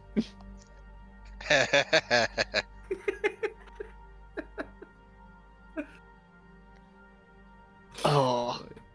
Well, cat's out of the bag. Cobweb stands up, pulls it down his hood, and he goes, "And I am the illustrious Lord Cobweb of Undershire. Pleased to make your acquaintance." You get a nod of the head from the chaplain. Here. Bracken throws the hood back, takes the helmet off, and just goes, my name is Bracken. And that's it. Yeah, well, I know what's happening here. It's literally Socially just awkward dragon. Exactly. Good choice. Yeah. Got it for the best. Yeah. Nadira? Nate's muted in Discord. Jan, you alive? What's going on? I didn't hit mute. Why was mute muted? I didn't hit mute. Well, something What did. the fuck? I quit. It's probably my cat. I'm Nadira. I don't look like this normally. Hello. just everybody, bold intros, and then just Nadir and Bracken. I'm just here awkwardly. I was going to introduce myself as Svetlana Merriweather, but I changed my mind. So Merriweather. Okay. Oh, that's great. It's fantastic. I was gonna.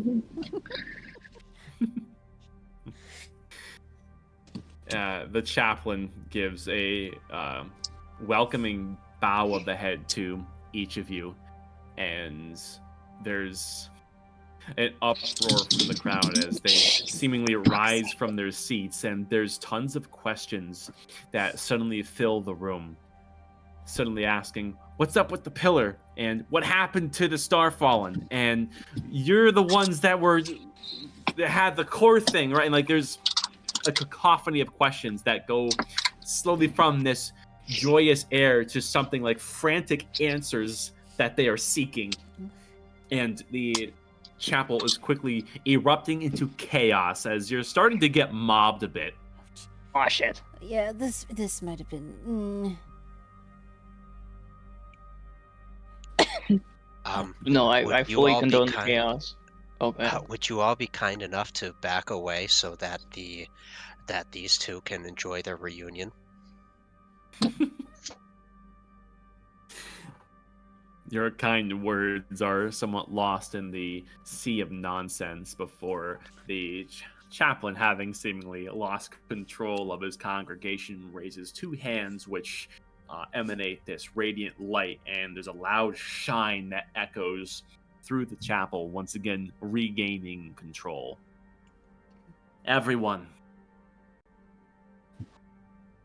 this is a clear example of the message I preach to you all. Have faith. Things happen for a reason. Everything. The good, the bad, and everything in between. The homecoming of my son and all of who he rides with raises many questions. They will be answered, but you must have patience. We will require the space. I will hold the gathering later before the sun falls. There, we will form a proper forum, and everything will be laid out, and our future will be constructed. Now go in peace. Zula be with you all. And it takes a good couple of minutes, but the reluctantly obliging crowd files out, heralding the word of your return with them, as many others are trying to get into the chapel, but ultimately, through the insistence and the aid of the Shire Guard, they are ushered out, and after a good couple of minutes, the chapel is emptied save for the five of you, as well as the chaplain, and the chapel doors shut tight, leaving just the six of you in this large echoing space.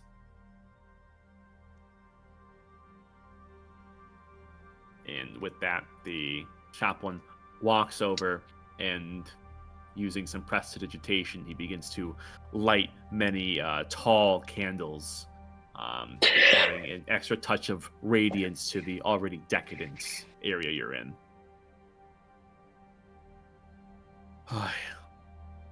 I need to collect my thoughts. Make sure I'm awake. I don't even know where to start. You A million and one questions, right? You seem to have done well for yourself, gaining some sort of order within all this desolation. It seems as though we've traded one crisis for another. Perhaps multiple now. Which is precisely why my services are as crucial as they always are. Perhaps more so now. If the people don't have something to believe in, then the only thing that there's left to believe in is ruin. There's too much that heralds messages of end times and despair and destruction. The hearts of the people are fragile in times like this. Mm. After so much tragedy, it's no wonder that people's hearts are weary. Weary, yes, and they need something to grasp onto, even if that light happens to be a sickly, burning green.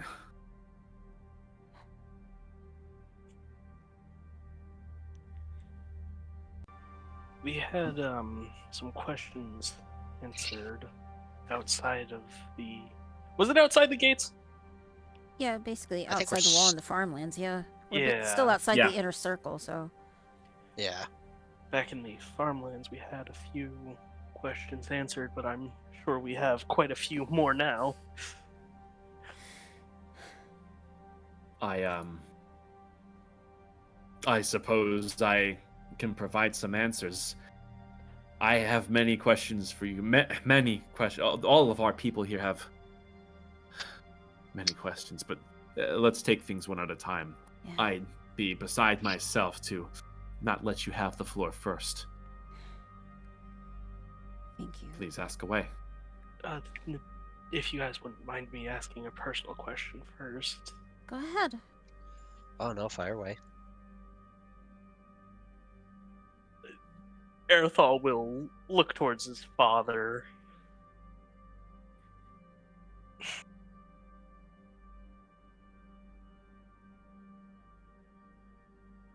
What about Mother? I believe her still to be somewhere out there, beyond the walls still. There's still many of our people that are out lost in the chaotic wilds, in the ruins of the old world, that may yet have heard that High Shire is no longer under the rule of these Aurorans. Still, some have opted to remain away in the presence of this horrid moon. I think that wherever she is now, she's still helping people out there, while I help people in here. I have faith of her return one day, the same way I had faith of yours.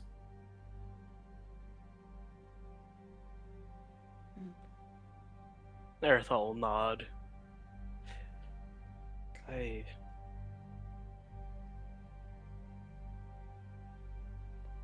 didn't stop looking for you and Mother after I was tasked to find Patrol 26. Finding you here now, it further fuels that hope and faith that we will find Mother. Of course we will. Zula willing, it will be soon. With you making a difference here. I trust that you have the means to continue to change our darker paths in front of us, the same way you did before.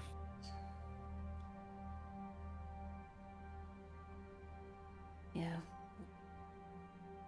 Taking care of Stillbur Moon is pretty much top priority. We have been through some ordeals, and some of us are not in quite tip-top shape as we should be. You've been gone for some time. Yes. Out in the wilds, I assume? She just kind of glances at, just kind of side-eyes the group, and it's like, in a Yes. matter of speaking...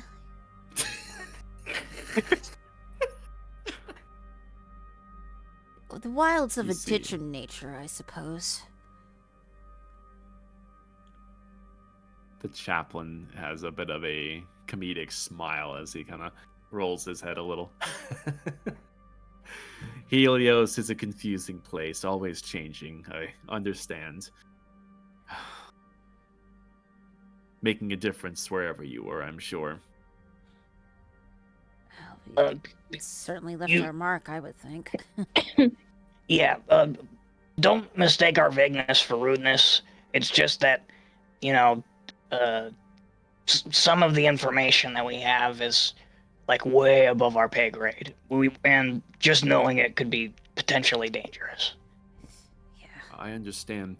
Then maybe we should discuss who possible candidates to tell this information to would be in your best interest if you have been away, considering that High Shire is somewhat splintered. Yeah, we heard that the Shire Guard were fighting with the Chosen about what to do next. It's more so that the Chosen have wildly different views. Some have turned to blasphemy. Others... Well, what Chosen are still around? Leonidas lives still, as does Valentera. We had confirmation that Athelos had perished during the reclamation. However, he has been brought back to life thanks to the praetor that you brought here. What of Sadrius? He sought death. Well, Sadrius perished, as well as Apollinaris, but they, too, both have returned. However, this was not the praetor's doing. The Lich? I can't be certain, but since they've returned, their worldviews have shifted. How so?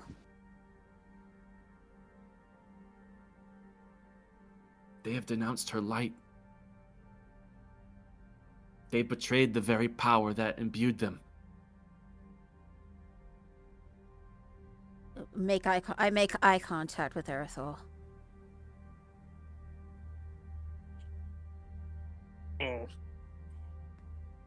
As for Chosen's Giala and Talioth, we believe them to have perished as well. However, their bodies have not been recovered.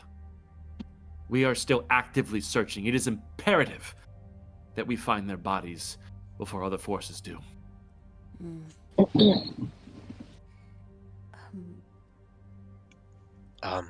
Speaking of soldiers and guards and such, who seemed to be the new group that was over by the cemetery? Yes.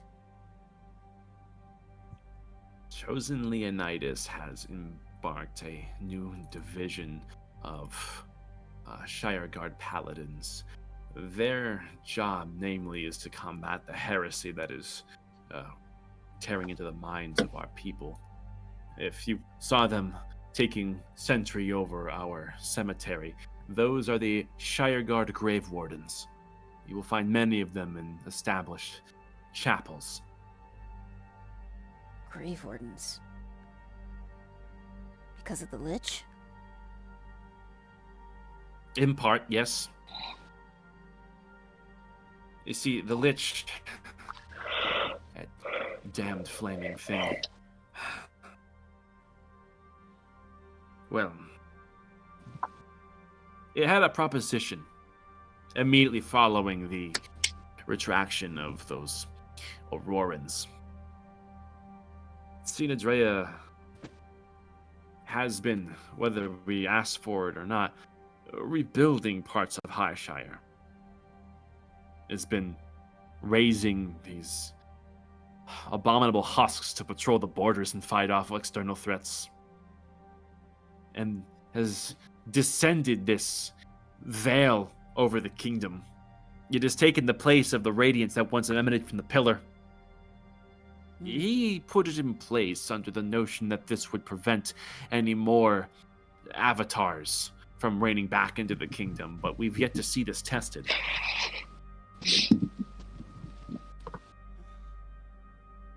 Well, He also offered us to assist in raising our dead, Assembling a whatever that may mean. private militia, no doubt.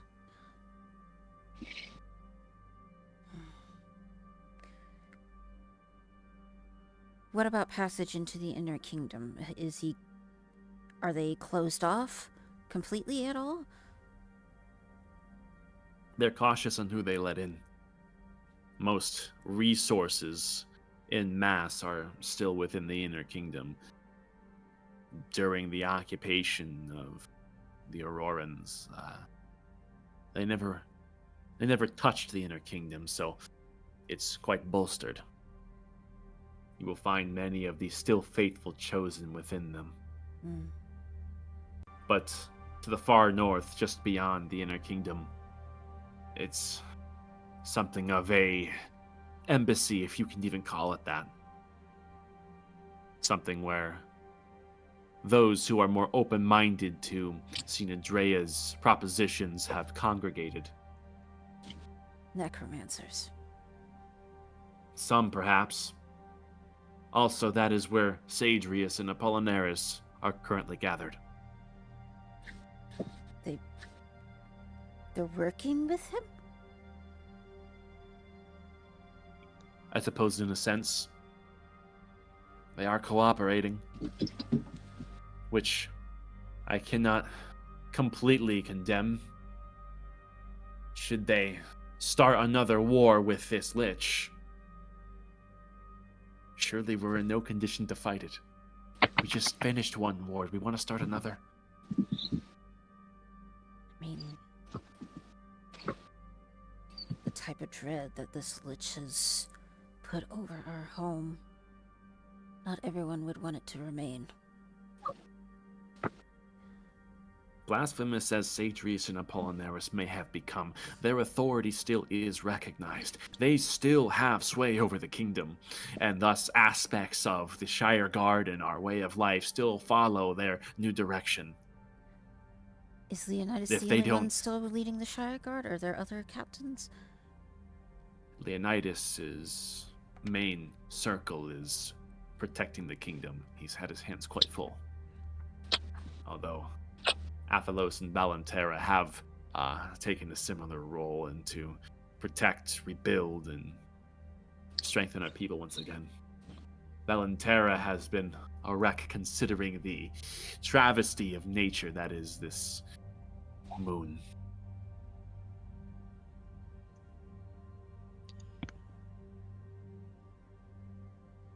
So it seems we should, if we are to go to anybody to talk to about what we can do, it would be Leonidas. It would definitely get us a better lay of the land. Your words are best held by them.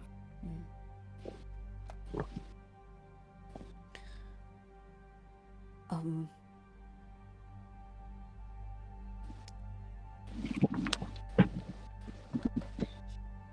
mean, I suppose, like, you've probably come into contact with some of the Shire Guard around here, or some that have come from beyond the Outer Kingdoms, like, towards some of the more... Have any come from the Undershire or Point Fireheart? Point Fireheart has been something of a stalwart against the incursions up top.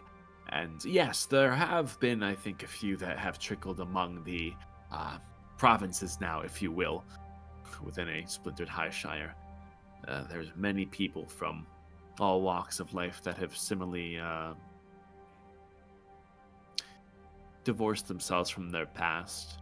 Those that come from the wilds underground, or perhaps have held out within the bastion of Highshire all this time.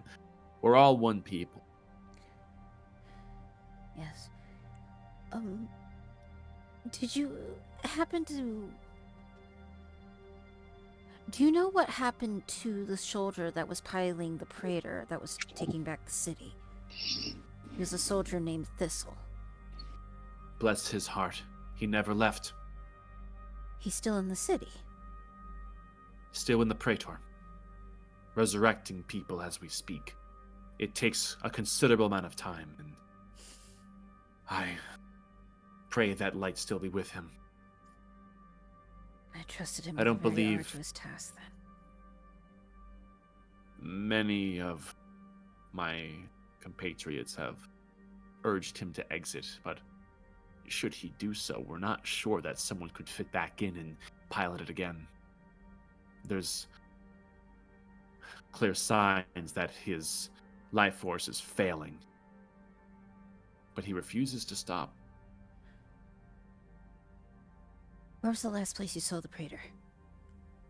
The inner kingdom, within the close eye of the still loyalist chosen.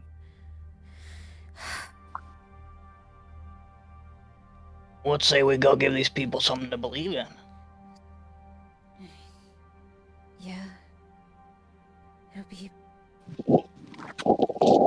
I'll just get closer to Cobble and say, it'll be such a big reveal, though. Like, telling them what happened inside the pillar.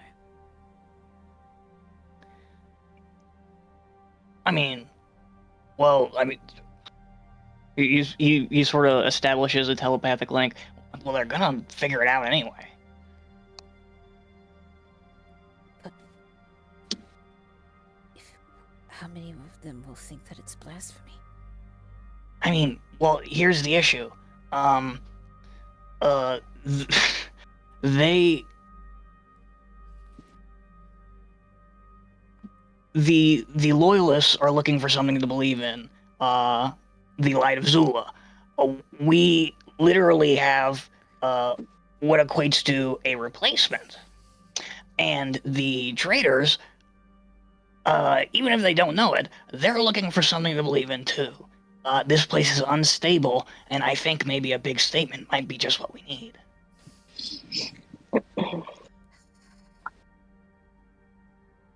This feels like the accusation from the fucking Fenerator all over again.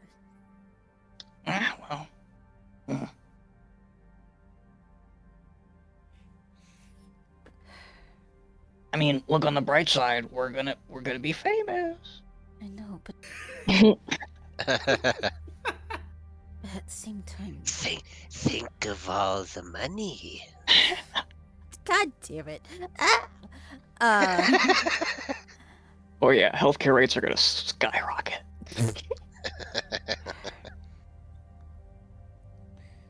Then what about the other chosen? When they find out what we did? I think they'll get it. Well, I think they'll get all this, and he... I just imagine the fucking... Just gestures vaguely.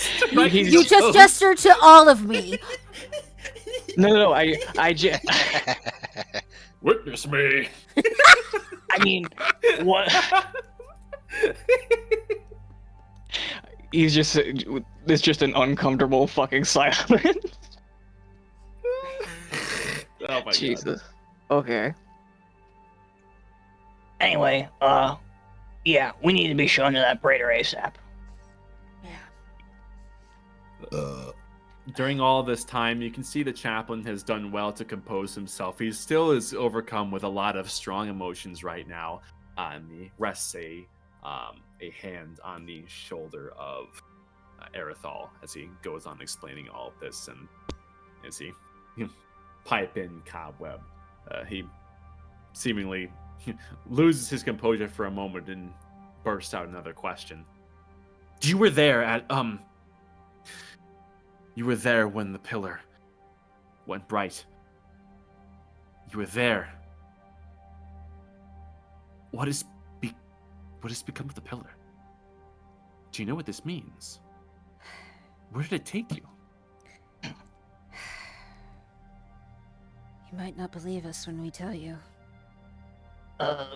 Yeah, and also, but before, okay, I'm not opposed to giving some hints, but you are operating under the assumption that this information is hazardous, like on a life-threatening scale. What the people of Highshire need is something to believe in. They need a light to follow. And so far, we've been fostering that light within our own hands and hearts. But with the Pillar Dark, it's difficult to hold on to that, both in practice and in the matter of speaking for faith. Well, with our own No. hands and hearts, I you know what? I kind of like that. Well, you're actually pretty close on the mark. And you're gonna get some lights. Show us to the Praetor. Praetor? So, okay. Yes, like immediately. I believe the Praetor is, okay. All right. Getting through the crowd is going to be difficult. I may be able to do something to... All right.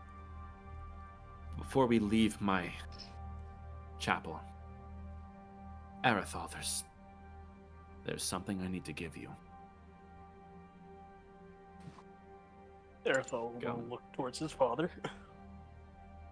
His hand slips off your shoulder and he walks up towards his altar and walks behind it and kneels down. This altar, by the way, is this solid white marble that has this golden top cloth where there are several holy symbols of Zula that are facing the pews.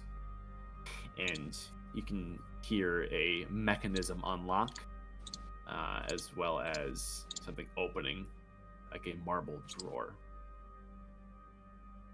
And he grabs something and reapproaches you. Before he takes your hands up to chest level, and he puts something metallic and gently lays it both within the palms of your hands. And he looks at you with these understanding, glassy eyes, and he simply says, "This was your brother's." And you look down and see what he has given you. Oh, shit. Oh shit! Oh my god. You get a holy stabber. Oh, private sanctum's pretty fucking powerful. No attunement needed. Hell yeah. Hell yeah. Arathal, you recognize this gilded blade. It's been in your family's keep for a very long time, and perhaps even predates Highshire. This is a ceremonial blade that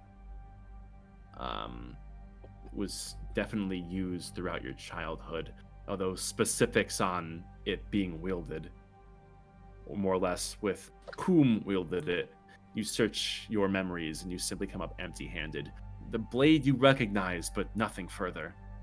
And although there are holes in your memory for which this is relevant towards, you still feel an air of familiarity within the engraving, which reads, "For when her light is thy strength, thou shalt not fall. For when her light is thy life, thou shalt not die. For when her light is thy truth, thou shalt not fear."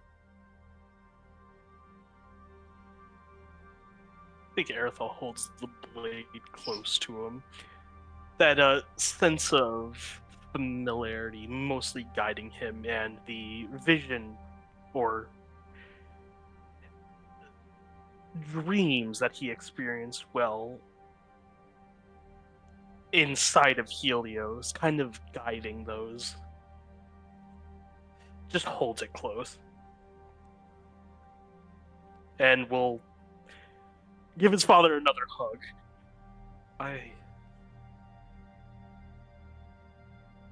We're gonna make things right up here. I heard of his passing not long after things got tense. carry his memory. Make him proud. I am too.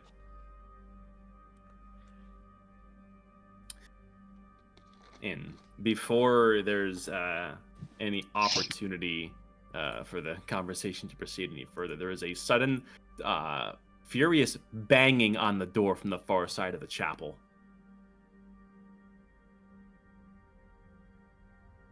And the chaplain of the well looks over at the door and,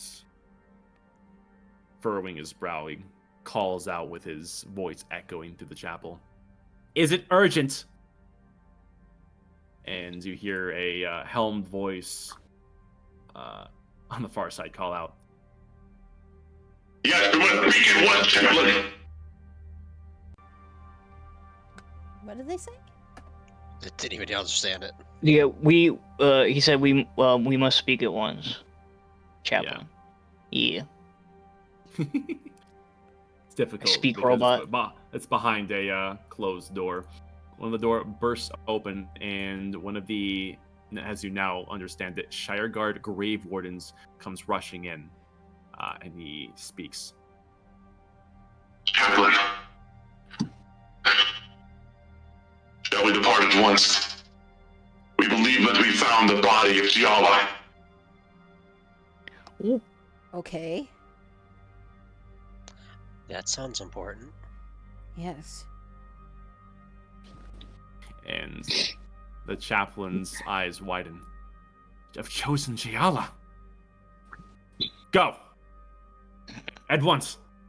And as he says at once, he looks towards all of you.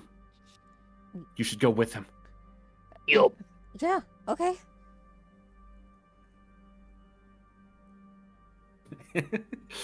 And the Grave Warden is already calling towards the other Shire Guard, and it seems they're forming something of a immediate detachment to head in a direction that they seem to know where to go.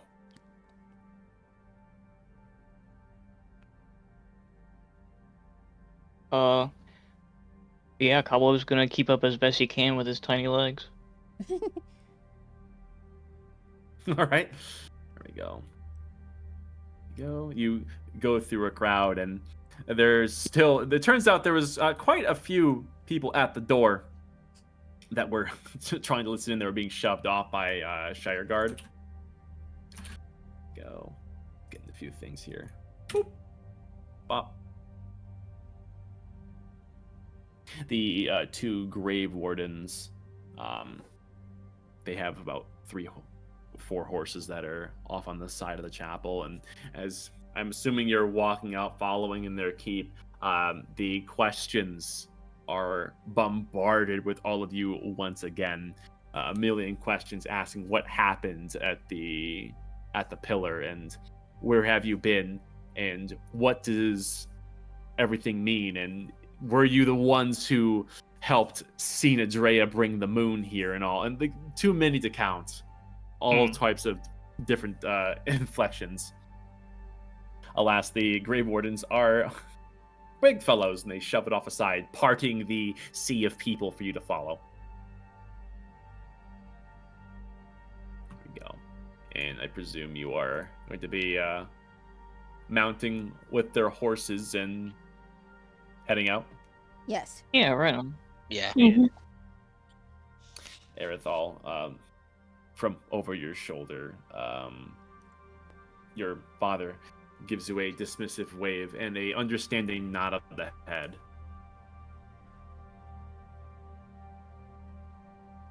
Erithal will return the nod. All right. And with that, you depart at once.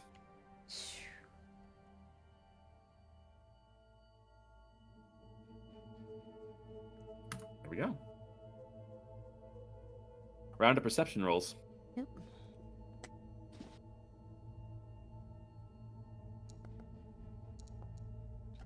That sucks. Oof. That Oof. sucks. Still a Snake fucking- eyes! That was almost another one. I saw that. There we go. That's better. Aerothol's too busy looking at his pretty new knife. Yeah. Aerithal momentarily goes blind by flashbanging himself. Yeah, my eyes. Oh wait, I can see without them open. Oy vey.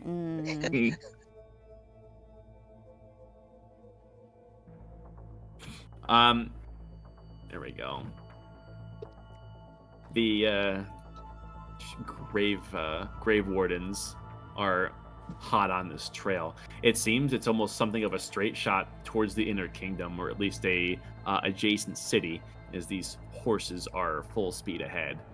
And with a lot on your minds, it's pretty difficult to stay about your senses. Aerithal, you're usually quite sharp, but understandably so given the circumstances. Your mind is in something of a tailspin, and it all seems to stem off the blade of this gilded knife that you've been given. As for Nadira, you look off in the distance, and you can see that there's construction work that is continuing. Although, as for the methods, you question it further.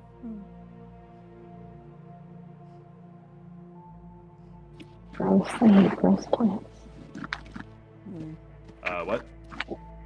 Are they? It's kind of a dumb question, I guess, kind of, sort of. Are these? Does this look like vegetation that would have been natural to this area that's being manipulated, or do these look like magically created plants? This is plant life that has been created through the influence of whatever power emanates from the stillborn moon. You did see a lot of this growing within the rot waters. However, it is certainly not native to this area. You can see a lot of these smaller vines are integrating into the stonework that they're manipulating, seemingly strengthening their progress. Still, knowing that this is, for all intents and purposes, a very invasive species of plant, or root rather, for you, so in tune with nature, it makes your skin crawl.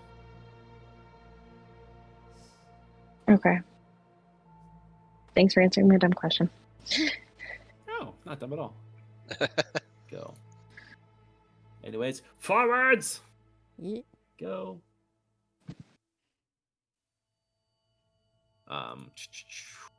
One of the grave wardens looks over their shoulder, and Praken, you are directly behind them in horse order per se, and the grave warden does ask a question mid-traverse. Your group. Most of your faces I recognize. Do we trust you with this? Yes. Oh yeah, we're gonna put on a show for it too. You'll find we're very quite capable. I certainly hope so. We can't afford any more treachery. Yeah. First things first, you might want to get that, you might want to get old boy out of the freighter. We hear he's not doing too good. Yeah. That's a separate matter. For now, be wary of any corpses. We are searching for Giala. Right. Okay. All right. Here we go. Bada bing, bada boom.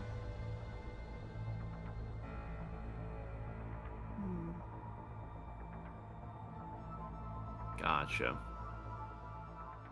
The route that they take goes along the perimeter of the Inner Kingdom, and the heavy fog allows little detail other than silhouettes of still mighty walls and like turrets and towers.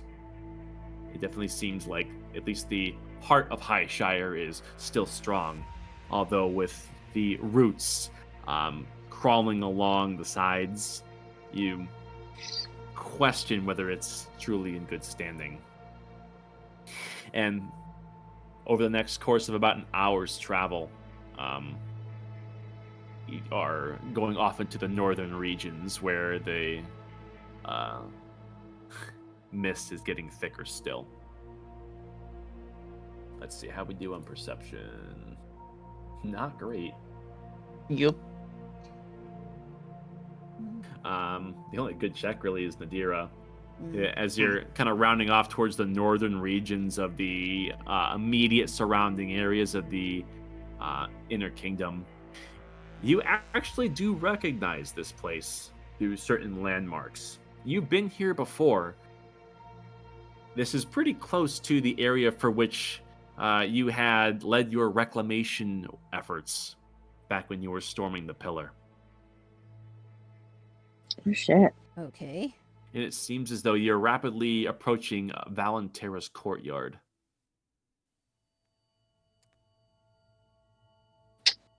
That's not ominous at all. Hmm. We're looking for a corpse? A corpse of chosen Giala.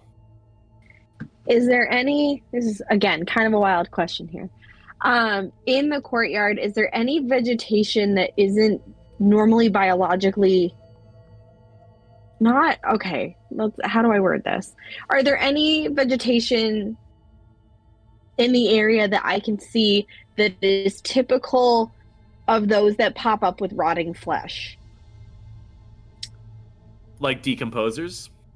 Yeah, that kind of Yeah, mushrooms. and figuring out such. how to word that. Corpse fungi. Yeah. Well, not necessarily even just corpse fungi. Like there are certain plants that won't even bloom, that literally like need like the chemicals released from decaying flesh in order to grow, and that's how they can find like when you like serial killer documentaries. That's how they find bodies is because of the plants that are growing in areas that aren't typically there. Right. I Oh, see. that's cool. So I'm looking for vegetation that looks non-natural, that is almost in a big enough radius that it could be from a body. You look around, and every once in a while, you'll see some strange-looking plants in far secluded corners that you're quickly going by. Details are hard to be keen on because of the full gallop that these horses are on right now. But as for in larger scales, more nefarious manipulation, there's nothing immediately evident. The main invasive plant seems to be the roots. Okay. And before long, you arrive at kind of the outskirts. You're definitely in the northern territories now, and visibility is quite poor. Go beep boop. Before the two grave wardens that you are in the company of usher you forward. And they seem to have something of a low profile as they draw their great swords and move forward cautiously. And one, in a low voice, gets close to the rest of you and utters from under his helmet. Walk softly and be ready for a fight. This is prime territory for rising conflict. Give no quarter to the flame heart. Right. Great.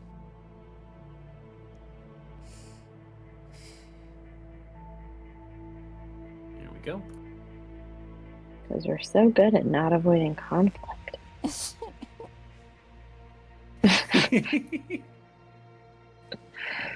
All right. Give me 1 second here.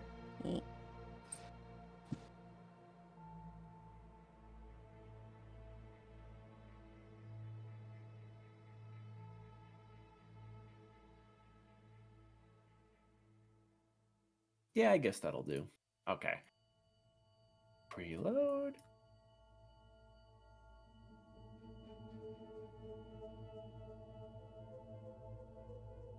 The heavy air is difficult to take in.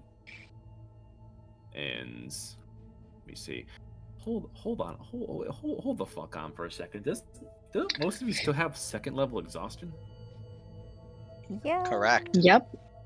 Damn, should have been rolling a lot of the stuff with disadvantage, but Oh, whatever. fuck. Who cares? It's no biggie. I crit failed anyway. It's hard to get worse than that. Yeah. There you go. Are you moving forward with a low profile, I imagine? Yes. Mimicking the Grave Wardens? Okay. That is a roll. Yeah, it's sure. a group stealth roll with disadvantage. Let's see. The Grave Wardens roll with disadvantage too, because their Ah, armor's fucking nice. huge. I'm the only one that's not Wow, wow, disadvantaged, I wow. think. Oh, okay, that's okay. There's hope. it. Could have been a lot better. And I rolled Or a a Oh lot one. god, worse. I'm just. Ah. Can't even Yeah, but roll at with your stealth disadvantage. check. See if you get worse. Come on.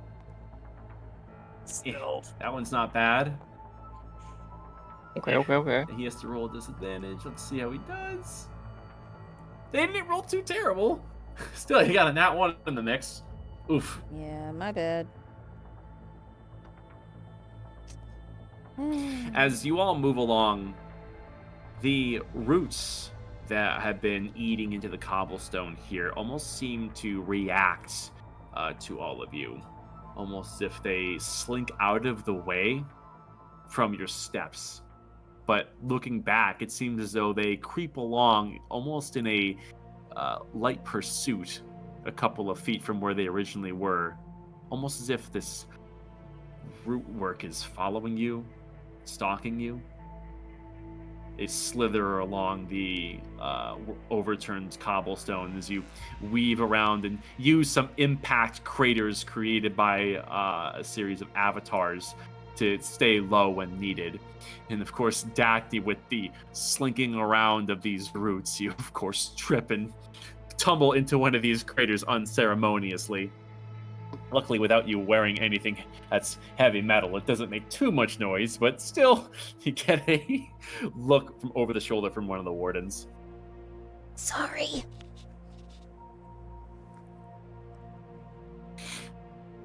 From Judgment Beneath the Helm, you all continue forward, where you can hear something of commotion coming from up ahead.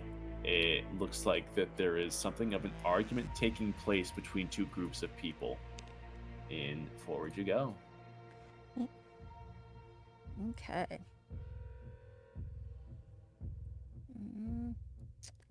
Oh yeah, we were here before, weren't we? That's one. Who's that? Okay. It doesn't look like you all have been spotted just yet, but looking over towards this proper courtyard, there is familiarity to be found here. You see that there are many still dead trees that show signs of being singed. This place was set alight last you had seen, with the impact marks from avatars still apparent. However, there is definitely a good amount of overgrowth here. There is new life along with the decaying charred remains from that fight all that time ago. And looking towards the center here, you can see there's a series of what looks like a gaggle between priests as well as some Shire Guard among this rubble here. And to the north, it looks like there is yet another detachment of Shire Guards that are calling down to the ones in the center. However, these Shire Guard appear a little bit differently, and they are adorned in a different manner from the Grave Wardens. Yeah, these are the ones he resurrected, I think. That's some like Dark Souls shit right there. Yeah. There is a emanation from beneath their helms, and you can see that there is traditional Shire Guard elite armor that has been tattered and somewhat reforged by what you can only assume to be emerald flame into a different complexion. They appear to be quite confrontational and are trying to shoo off the people to the south, leaving you free to act. Is the plan to try to go around them or to get involved? I mean, I guess Cobweb looks to the Grave Warden. What's that all about? Yet another detachment detachment of the Shire Guard. There are many factions among our ranks now. These are the Flameheart, following the lead of chosen Satrius. Flameheart. But, like, should we be okay. worried about getting caught? Do we need to get involved with this, or which way do we need to go? Yes, we need to secure this place, and they need to go.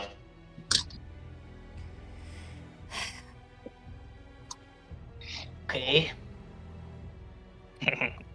So how do you guys want to do this? How high up is this center pillar? Or center, well, yeah, inlet. It's roughly level with where you are now. It's maybe like a good 2 or 3 feet above like the outside here. There is Okay, so this whole thing's like flat-ish. Yeah, for the most part, yeah. Except for like up where the flame hearts are. I mean, that's a good 10-ish feet higher. Yeah, because of the stairs and such. Exactly.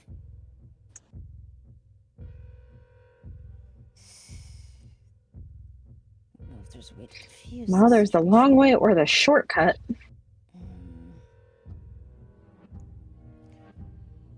I mean, maybe we could go up there and get them to hear us out? We are kind of trying to avoid beating people to death at the moment. I believe the word you're looking for is casualties, Cobweb. Yeah, that thing, yeah. But I feel like the Shire Guard's probably already being confrontational enough. Like, is there really room to change their minds? I mean, we could go up there and give them the magic Adderall. Except there's 2 up there and 3 down there. So Adderall, the cocaine only goes so far. Yeah. Well, yeah, but we could impose ourselves between them. That way they'd have to enter the area effect.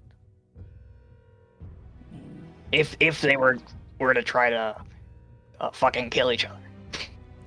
Right.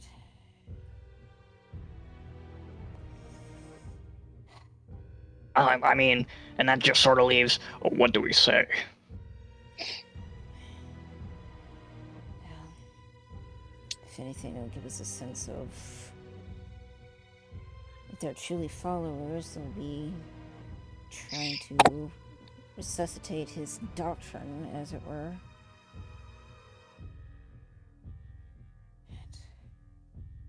Okay.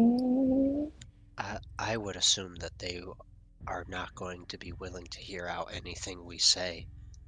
Yeah. Just Considering your positions. Send in super buffed Cobweb and have him stand ready for my arrival, Worm.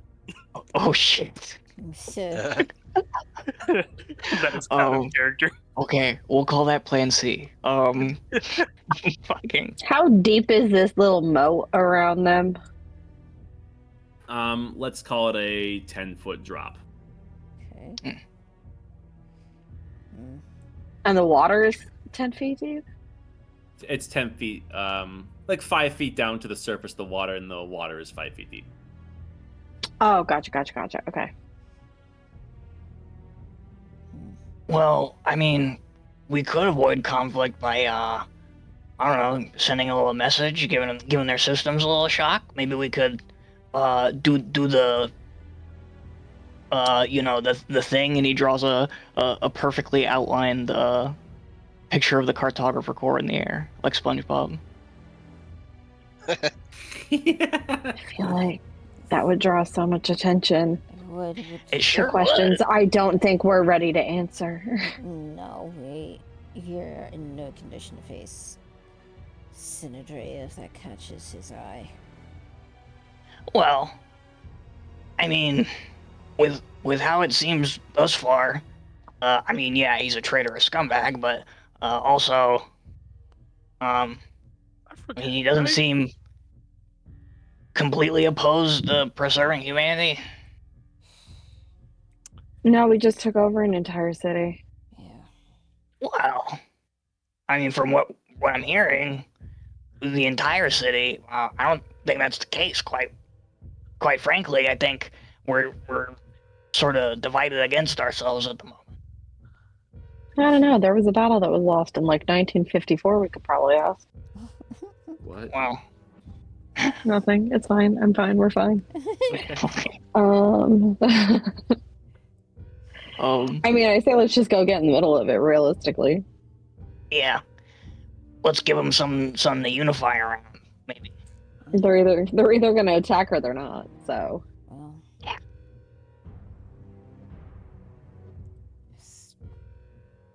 All Let's right. see here. yeah. Ooh. okay, I I feel could- like we should avoid this. This seems like bad juju right here. What Where are you does? pointing at? Why my color blends right into it? I'm sorry. This little gray area mid left. Oh, Right here? Yeah, I don't know. It just screams bad juju. She said it funny. Yeah.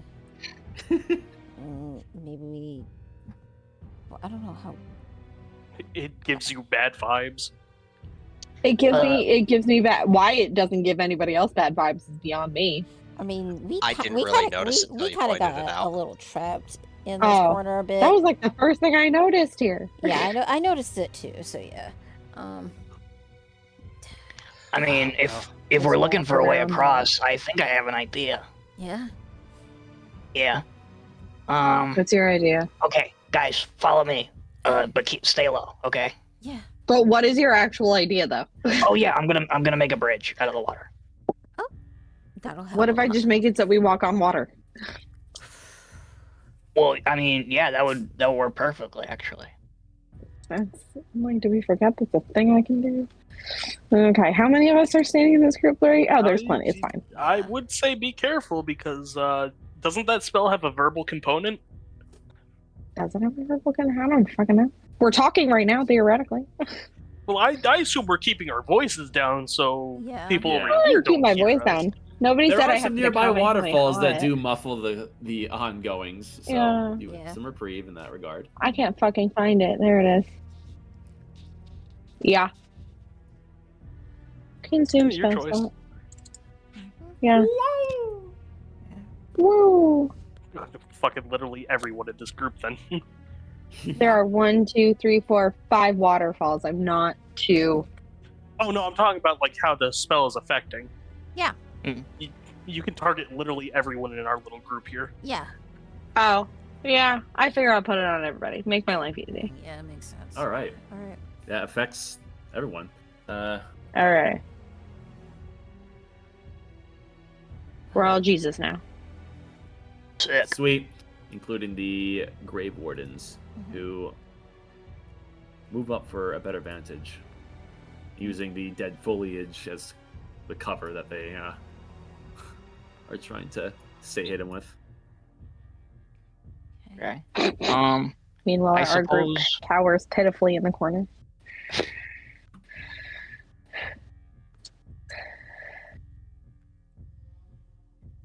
Are you guys just gonna chill there? No. Well, we're trying to get closer. I'm trying to keep a low profile, for Same. sure. Yeah. As low profile as we can get. Yeah. Yeah. All right. Mm, It's over here. hard to hear exactly what's going on in terms of the conversation. These words are difficult to make out with so many waterfalls roaring. However, you can make out some like broken words coming from the nearby guardsmen here in the center ring, and they are shouting at the flame hearts just simply to leave. That they have us under control and that they're on the same side. You can hear a echoed voice coming from further up, but you can't make out the words. This definitely seems like something of an impasse.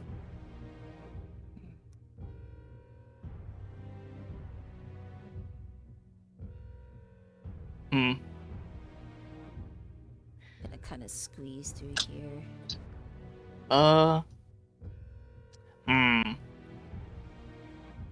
B-Man, could I attempt to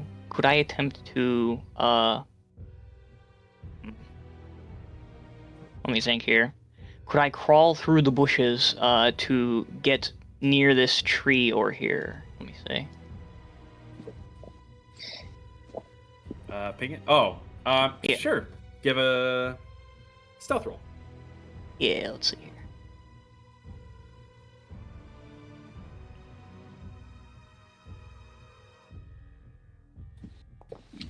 And this, Yeah, that's pretty good. yeah, man. Oh, 3 and a 5. At least it wasn't a 4. yeah, fair enough. You make it over.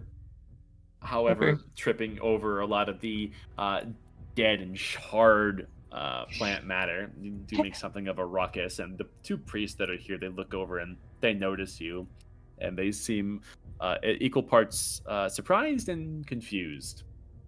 The Shire Guard here, however, do not break their stare at the other group of the Shire Guard Flamehearts.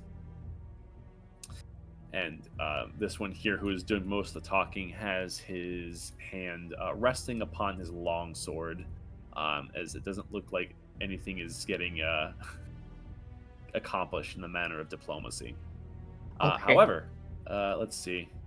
Erithal, with your ridiculously high passive perception, with the thick fog just overhead, you do notice it is seemingly beginning to churn. Particularly right around like here, a good like 50 feet up, which is uncharacteristic of this fog up until this point. Hmm.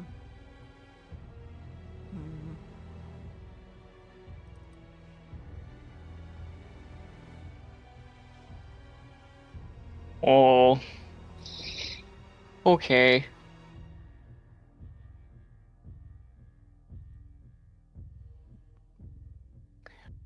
All right. I guess we still gotta clear this area. Fuck. Are we just gonna hang back for a second and see what pops out? The Grave Wardens advance. Oh shit. I mean, we might as well just move with them. Yeah, and they are going to essentially hop the incline here, and they're joining, bolstering the defenses. I'm gonna stay back here. Yeah. Like, right here.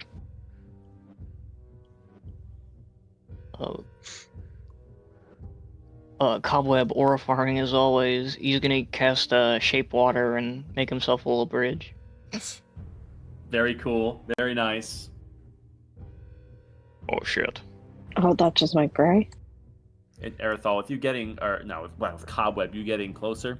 What's your passive? 16. Oh, I think that might be the fog moving. It might be, yeah. Huh? The gray that is moving. I think that might be the quote-unquote fog. Unless something else is happening. Or it's just losing color for whatever reason.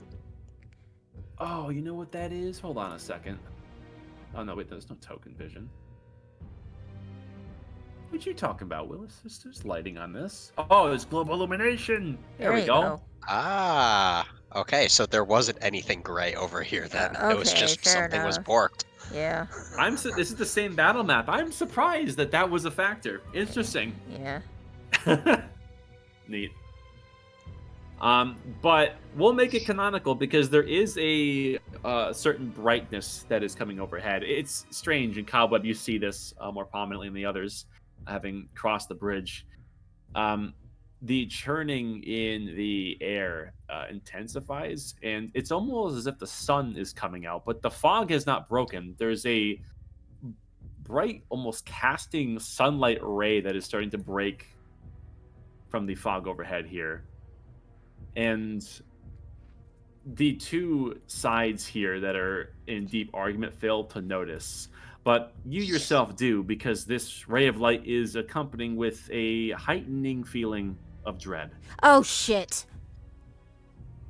They're coming.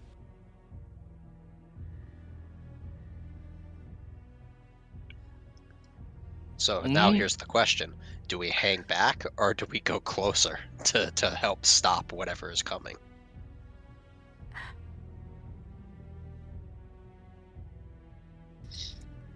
Tough question.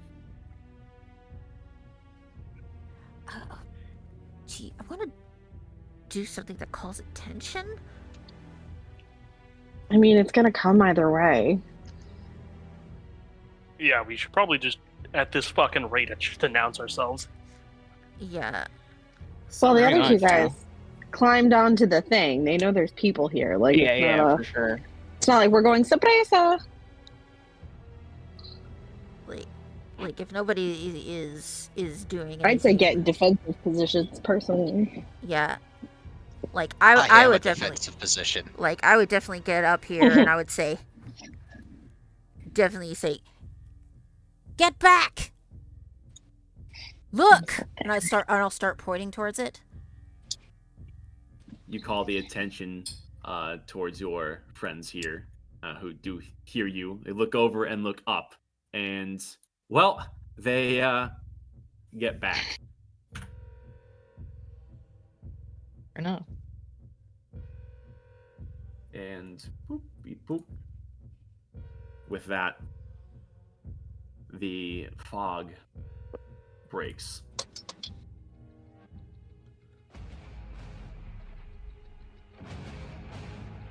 The argument dies down as something angelic descends. God damn it. Oh, shit. Roll for initiative. Fuck. Oh, boy. There. The Shire Guard, Flame Hearts will all share an initiative for brevity's sake. Yep. As will the Grave Warden side of things. Yeah, let's rope them into it. Why not? Oh, God, what am I concentrating on? Oh, that was a long time ago. Let's break that. Actually, let's remove them. They'll all show on a counter. Boop. Boop. Okay. Yes, please. Haha.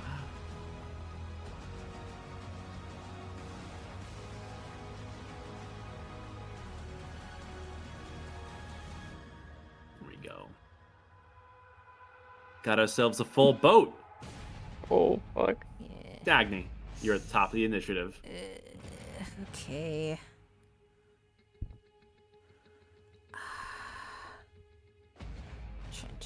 Trying to think. Let's see. Spell. What spell?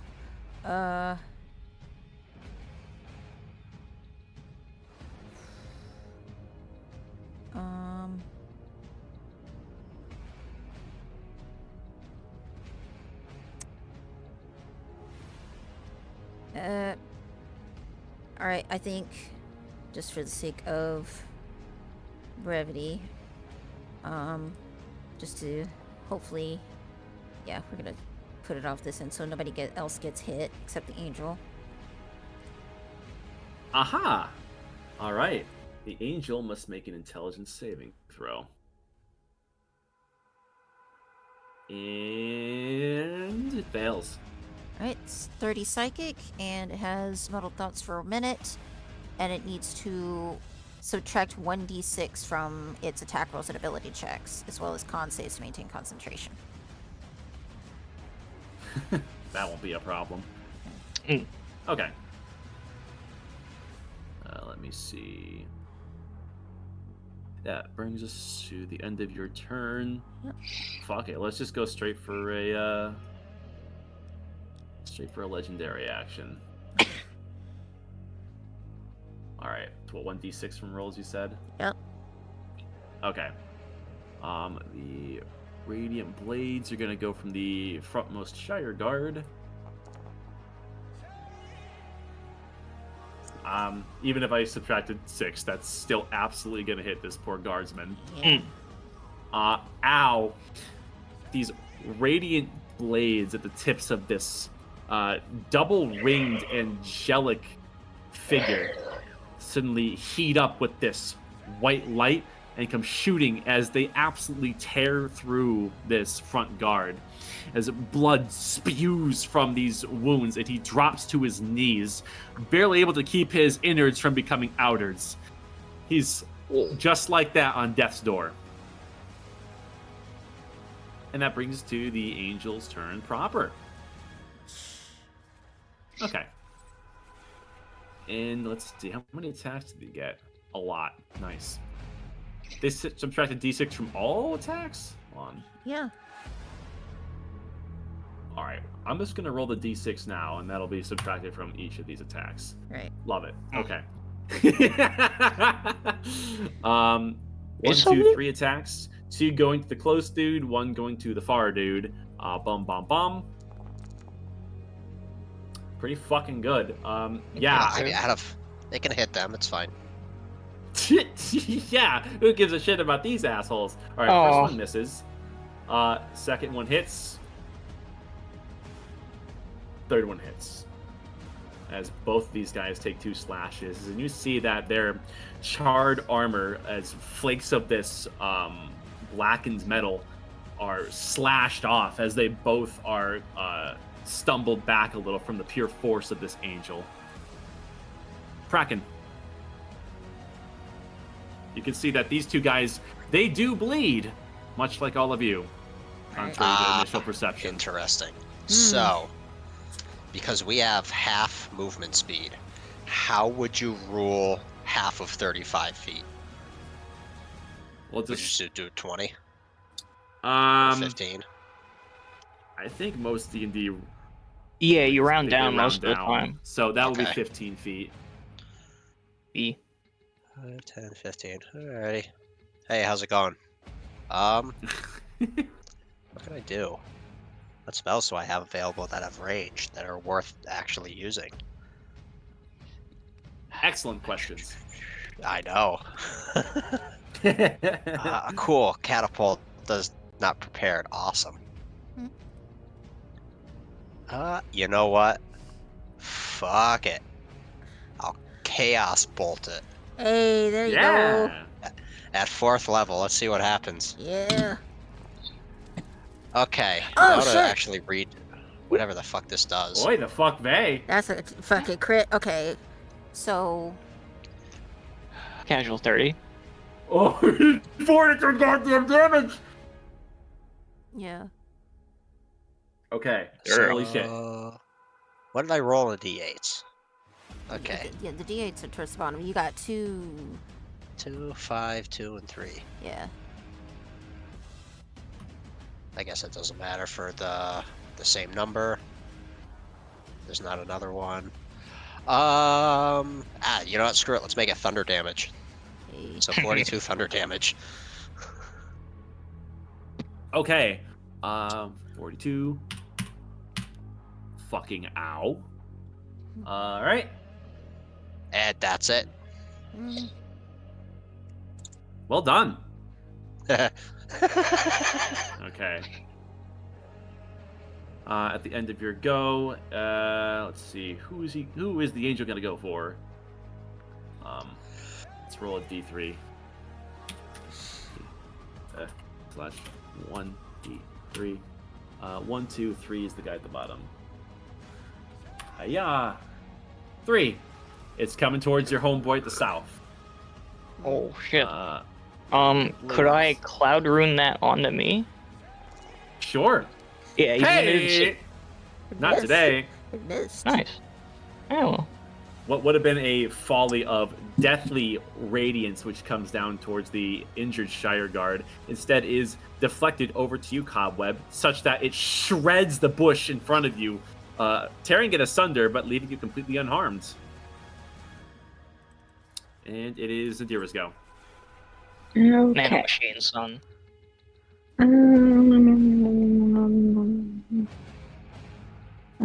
Okay, we'll stick with that one.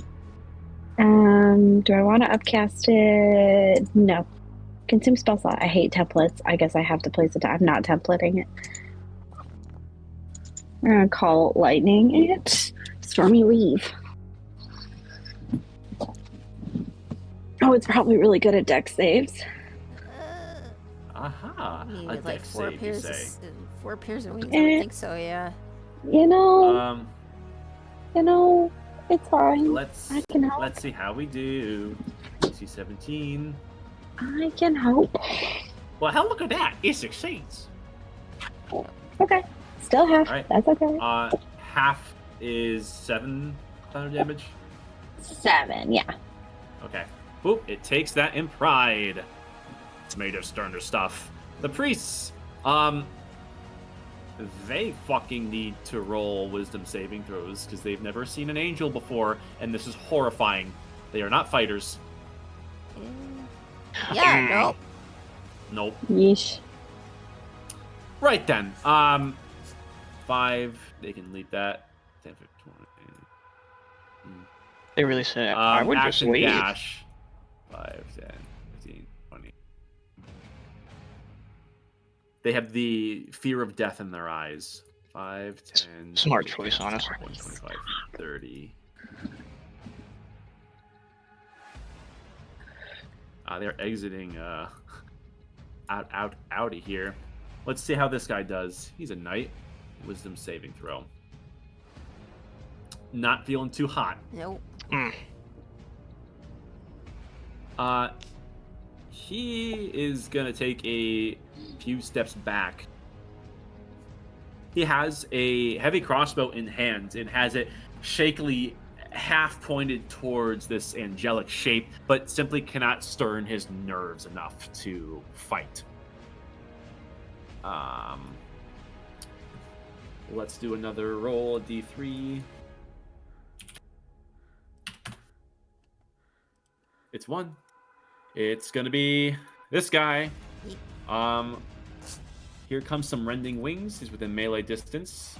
24 will certainly hit him. Wow.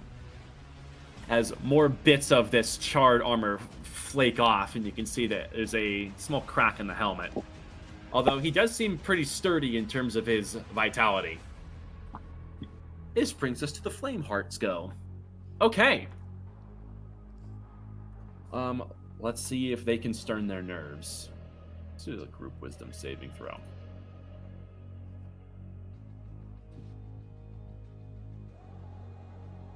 Yeah, pretty good.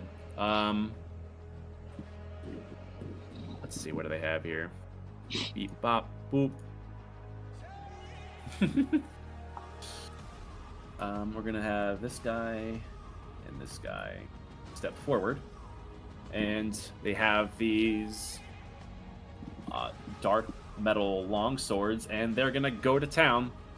Actually, they're great swords. Cool. These guys are kind of badass. They're better than normal swords because they're great. Hell yeah. Yeah. They're not fantastic swords, but they're still pretty great swords. Yeah. All right. Beam. 2 coming from the dude on the right. Nope. Damn, Rolled that guy like dog sucks. shit. Yeah. And then 2 coming from the dude on the left. How you doing? Better. 2 hits. This is non-magical. Actually, no, I lied. That is. It is magical. Nice.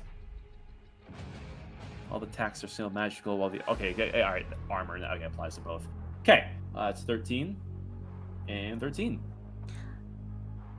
Did Aerithal go? No, I think I skipped him because I'm stupid. Oh, wow. I did that thing again where I click, do a legendary action, skip again. All right.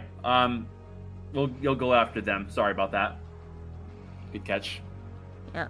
It seems as though the dude on the right is a little rusty, but the dude on the left has no fear of radiance and attacks this horrible angel.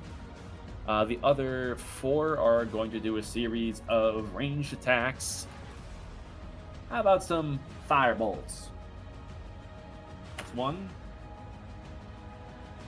That's a hit. Excuse me. Here comes 2. Miss. Here comes 3. That's a hit. Here comes 4. Alright, 2 hits. Beep, bop, bop, boop. Here comes some fire damage towards this. It takes a grand total of 20. My math here.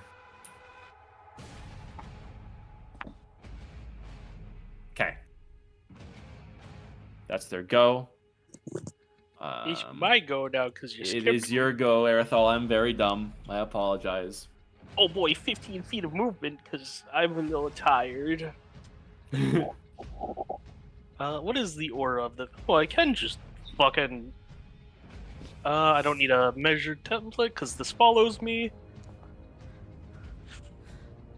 And it's 30-foot radius, so hey, your guts are hanging out. Don't do that. Yeah, that's pretty good. All right. Yeah, because it takes an action, and then I can use a bonus action to do the healing. Indeed. All right. Give me 1 second. Yeah. Boop, boop. And then. Boop.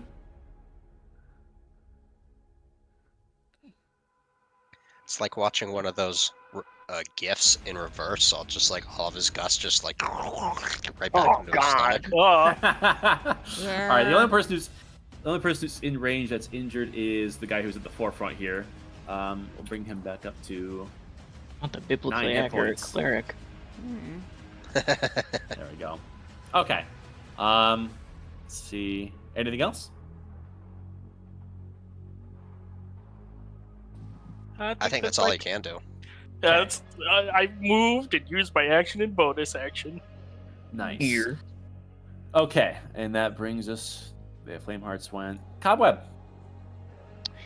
Okay. 15 feet of movement speed. Cool beans. Let's see here. 2, 3. Cobweb is going to get close, and with a bonus action, he's going to activate the Storm Rune. Let me do that so that it uses resource. Here it is. And then he is going to use his action to enlarge himself, bellowing a challenge towards the angel, trying to essentially draw aggro. Let me see here. Boop, and then boop, beep, bop. We need the big boy. Haha! Alright. And you belt out a terrible war cry to the twin rings of this angel. Alright. Anything else? No, that's just about it. Okay. Yeah. End of your go, it's gonna attack the Shire Guard at the bottom. Radiant Blades. How'd we do? I understand the assignments. The tips of its wings glow brightly, and a shower of radiant blades slices directly through this Shire Guard as his guts are spilled all across the stonework symbol of High Shire and a bit onto the Grave Warden as he is eviscerated. Oh. Damn. Bastard didn't even get to go. Alright. That brings us to the Grave Wardens, who are not going to take this shit lying down. But are they scared? Let's see. Nope. Hell yeah. Move in, my boys. And then the guardsmen here, they all take a few steps back and they ready their crossbows, taking a less direct approach, seeing what just happened to their friend. Okay. Let's see how they do. More great swords in the mix. Bop, bop, bop, bop. That's a crit. Oh, hey. That's a lot of dice. Hey, not too bad. A miss and a miss. Oh, it's only one hit, but it is, in fact, a crit. Like 10 damn. Oh my god, fucking 1 and a 1 and a 1. That's Kill me. why. They're slashing against this creature, for which they have no training. And at one of the last slashes, this one goes low, thrusts forward, and lands a greatsword, thrusts squarely in one of the many eyes, and gives it a good strength and twist. Okay. And that is Dagon's turn now. Already? Oof. I'm gonna go to close my fingers here to sheet. Okay. I think for the sake of this. Fuck, what are my spells? And I am, how far off am I? Yeah, I could probably, yeah, I could summon it like right there. Okay, let me see here. Open up, damn you. Yeah, I'm gonna go ahead and summon Big B's hand. And I'm gonna summon it like right around here.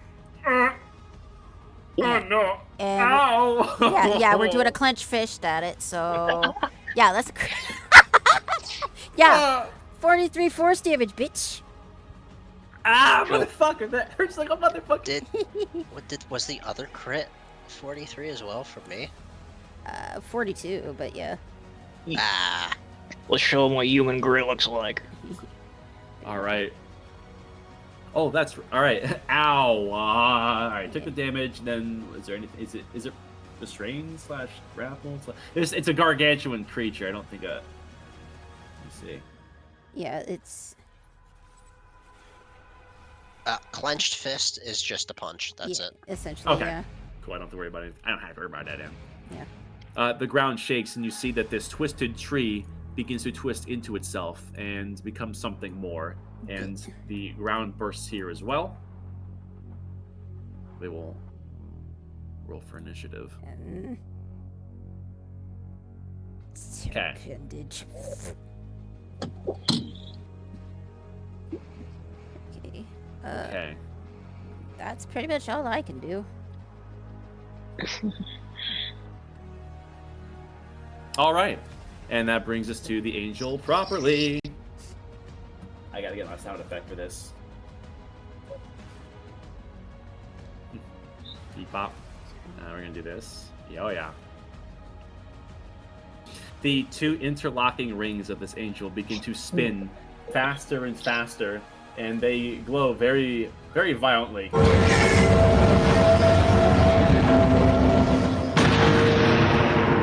yeah. Oof. Beyblade, let it rip. All right. Let's see here. What was that? Sure. It's a con save from our two flame hearts. Let's see. I'll use the storm rune to give one of them advantage. Oh, okay. Yeah. We'll give it to the one on the left. He succeeds. Nice. Throw on the right. He fails. Shit. The two wardens need to do that. Let's see. Pass. Oh, I didn't mean to apply the damage so soon. It's a roll, buddy. Oh, you failed anyways. Okay. Alright, so you take half. Let's see how the flame hearts do. So he passed. He's taking half. And he's taking full. Ooh, that hurt. Yeah. Oh, the Terra appendages have to do that too. They make a con save. They're pretty good at that. Oh, wow. And you're failing anyways. Shit. That one succeeds. Okay. Bear with me. I'm applying various amounts of... Wow! They did not have as much health as I thought they did. Ouch! A wave of white light explodes outwards from this angel, and all who are directly adjacent get sent flying back. Boom, boom. And these two that were at the forefront are knocked prone, and you see pieces of their armor shattering off as they land hard, and you see their helmets crack open. They're prone, so you can't see what's going on at the moment. And then these guys get sent back as well. Boop. Boop. Actually, how far is it supposed to be? 15. One more. This guy lands and comes tumbling an additional 5 feet. It lands on top of the sinews of this guy, and they are also knocked prone.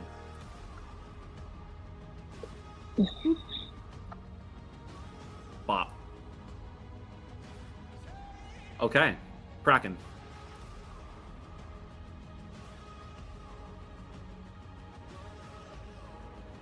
That's okay, take your time. I'll go there. And then we're just gonna see if it works. Because it is. What is the range on this? Within 15 feet. Okay. I'm gonna try to lightning lure that. What does that do? So it's got to do a strength saving throw. If it fails, it gets pulled towards me up to 10 feet, and if it lands within 10 feet, I punch it, basically. That is where the damage comes from. Otherwise, Is nothing there a happens. size limitation on this, or could you like It literally just do says this? it just says target must succeed a strength saving throw, be pulled up to 10 feet. There's no, it doesn't. So you could just do this to a Tarask? What the fuck? That's balanced. Well, I mean, theoretically, but Yeah. I mean, but the Tarask would not. It oh, wouldn't. there we go. Cool. Nothing happens. Oh, save or suck. Oh, it's a Yeah, cantrip. it's literally save or suck. It was a cantrip. I didn't Yeah. want to keep using my spells, so Yeah, you're good. Good I call. didn't want to have to walk another turn. Whatever. You know, all right, that's fair. All right, the Tarask question can wait another day. Yeah, All that's right. it. Okay. Let's see. Oh man. There's some prone targets right there. Let me see. What's its reach? Oh fuck. Oh. Just out of reach. It has to use range. Oh, fuck. All right. It'll use range to go for the one on the left, up top in the north. Radiant Blades. It rolls with disadvantage because they're prone. And that's a hit. And he takes that damage. As there's a sickened crunch, as there's a puff of this black smoke that's escaping out from this one that's on the ground. Oof. You can see a spurt of blood as his brittle armor is failing him. Nadira.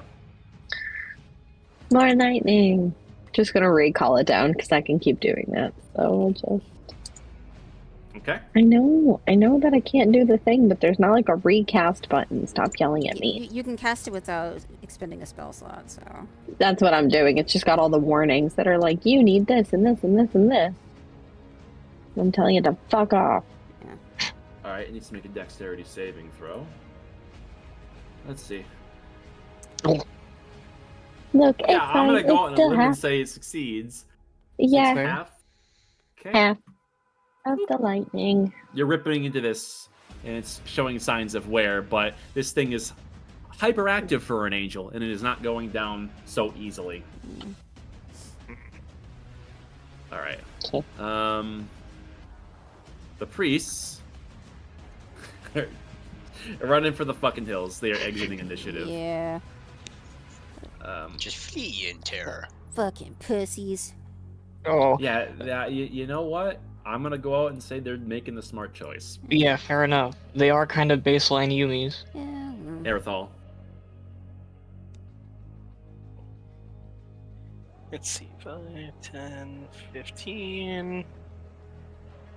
I will use my bonus action to heal this guy up. No, he is injured, right? A bit, yeah.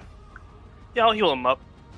Bonus action. What do I? Well, your aura is still active, and that heals everyone. Well, yes, within. I have to use it as a bonus action though. I understand. Okay. Yeah, because he has to. 2d6. There you go.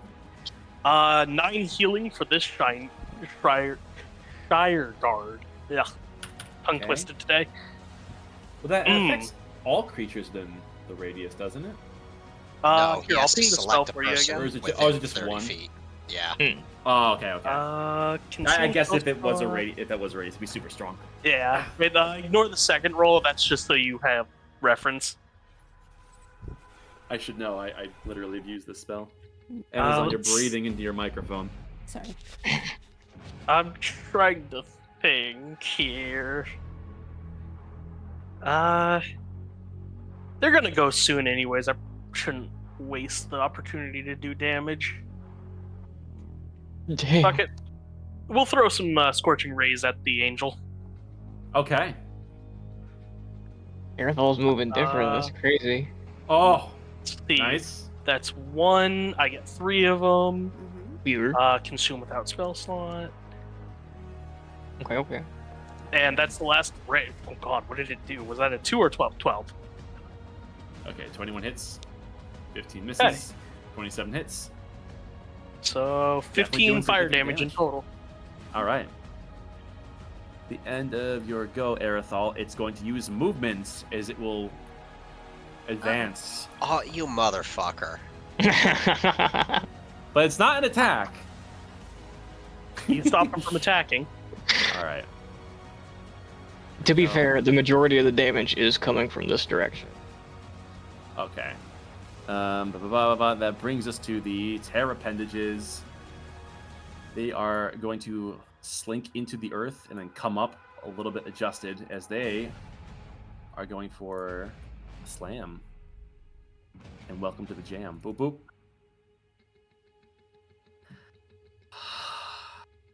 It's a 1 and a 3. God damn it, Let's man. go. Motherfuckers. Okay. Give me a second here.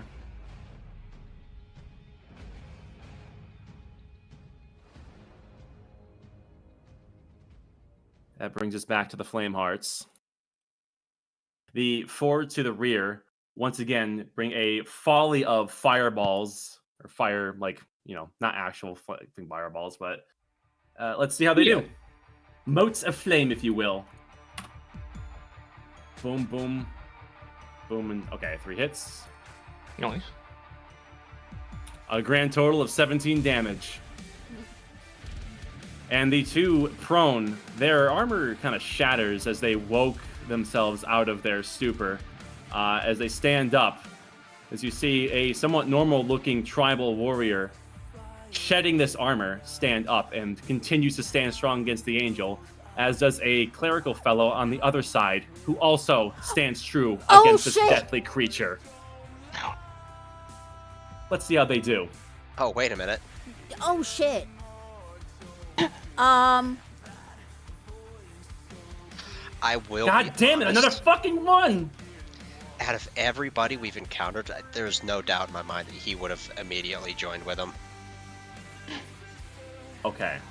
22 hits. 14 not critical fail, and a 20 hits. Boom. Okay.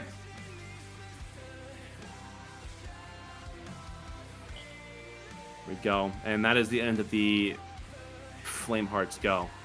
Aerithal, you look over towards this figure that had risen out of the armor, and that's the face of your brother. Oh no.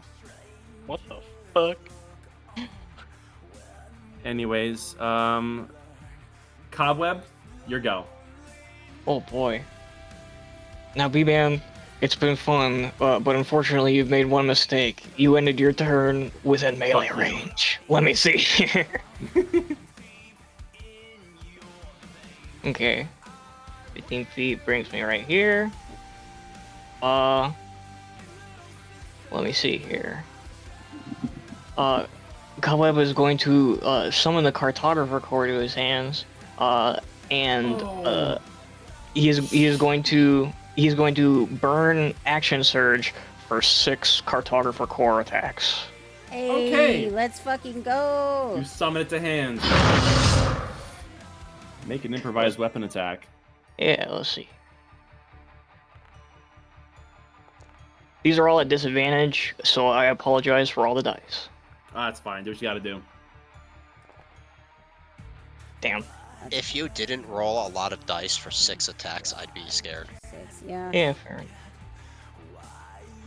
Wait a minute, that's 5. I'm an idiot. Okay. Okay, that's a lot of 1s I'm seeing. All right. Not great. Critical failure. Oh, Oh you're so my right. God. Excuse me. I swear to God. Everyone's mouth, rolling like He-Man. ass tonight. Ugh. No, I can do it. I can do it. I swear. Oh, fuck. Yeah.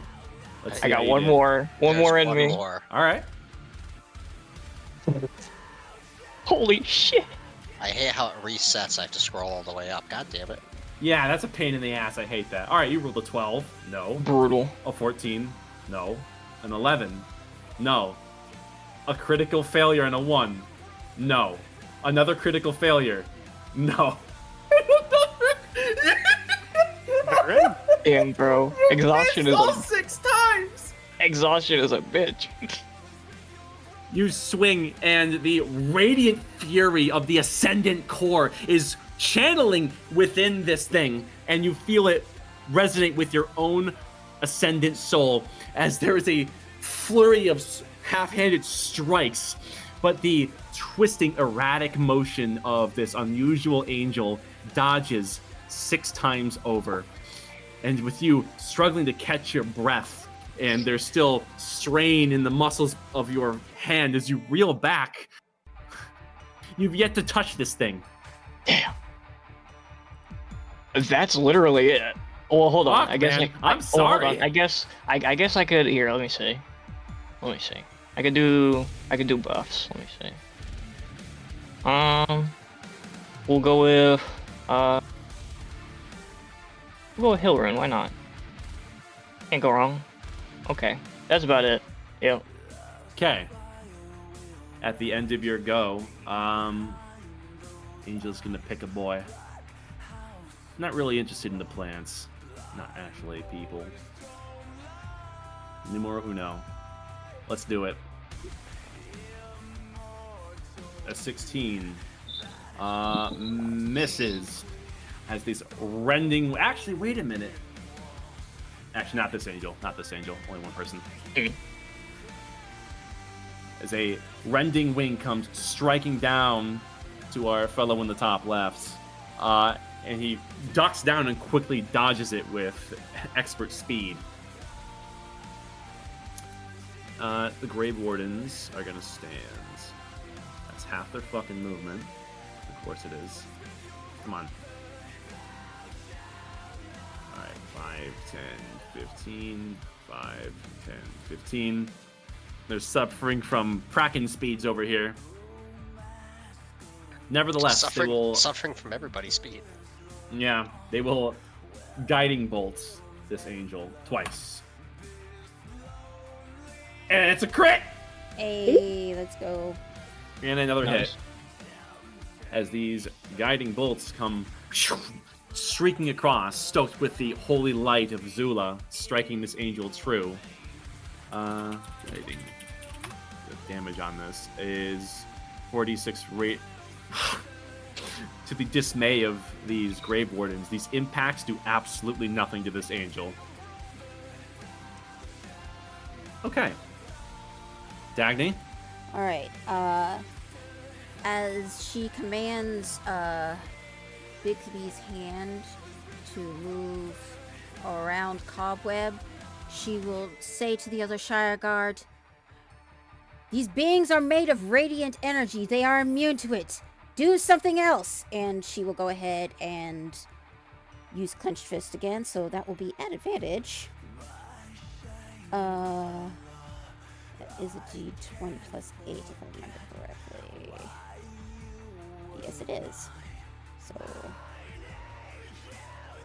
punch. And Okay. no, I'm just gonna punch this in. You rolled a 15? And an 18. 18. 18 hits. Alrighty, Wow. so that is 4d8 of force damage. That's 17 force. Oof.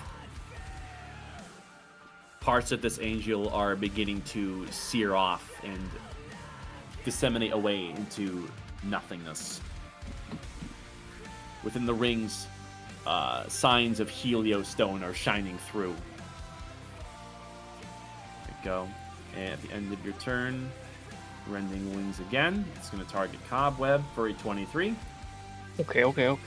Yeah, that's it. Could I Storm Rune it to give it disadvantage? Sure. You Storm Rune it. As Let's your rune see. flares to life against the descending wings, and... Ooh. Nice. That don't hit. Okay. Let's see. This thing can do... Oh, that's right. Do I get my Explodey attack back? Nope. Fuck. The Exodia tank? Alright. Let's focus fire.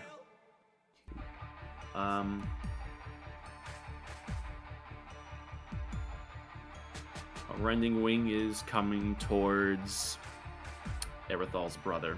Uh-oh. Oh shit. For a 17, which is AC.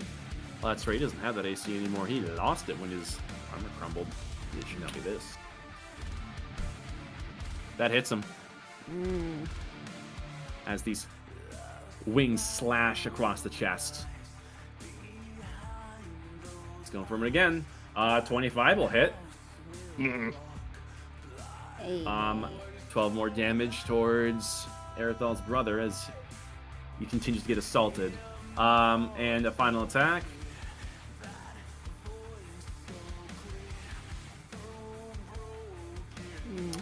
Ouch. Not a good time for him.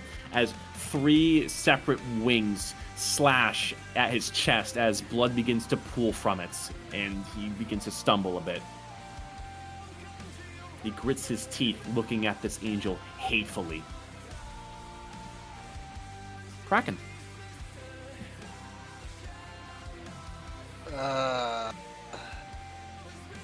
Let's see. What do I want to do?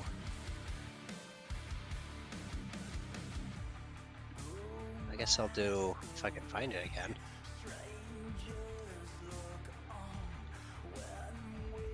Come on, spell search. There we go.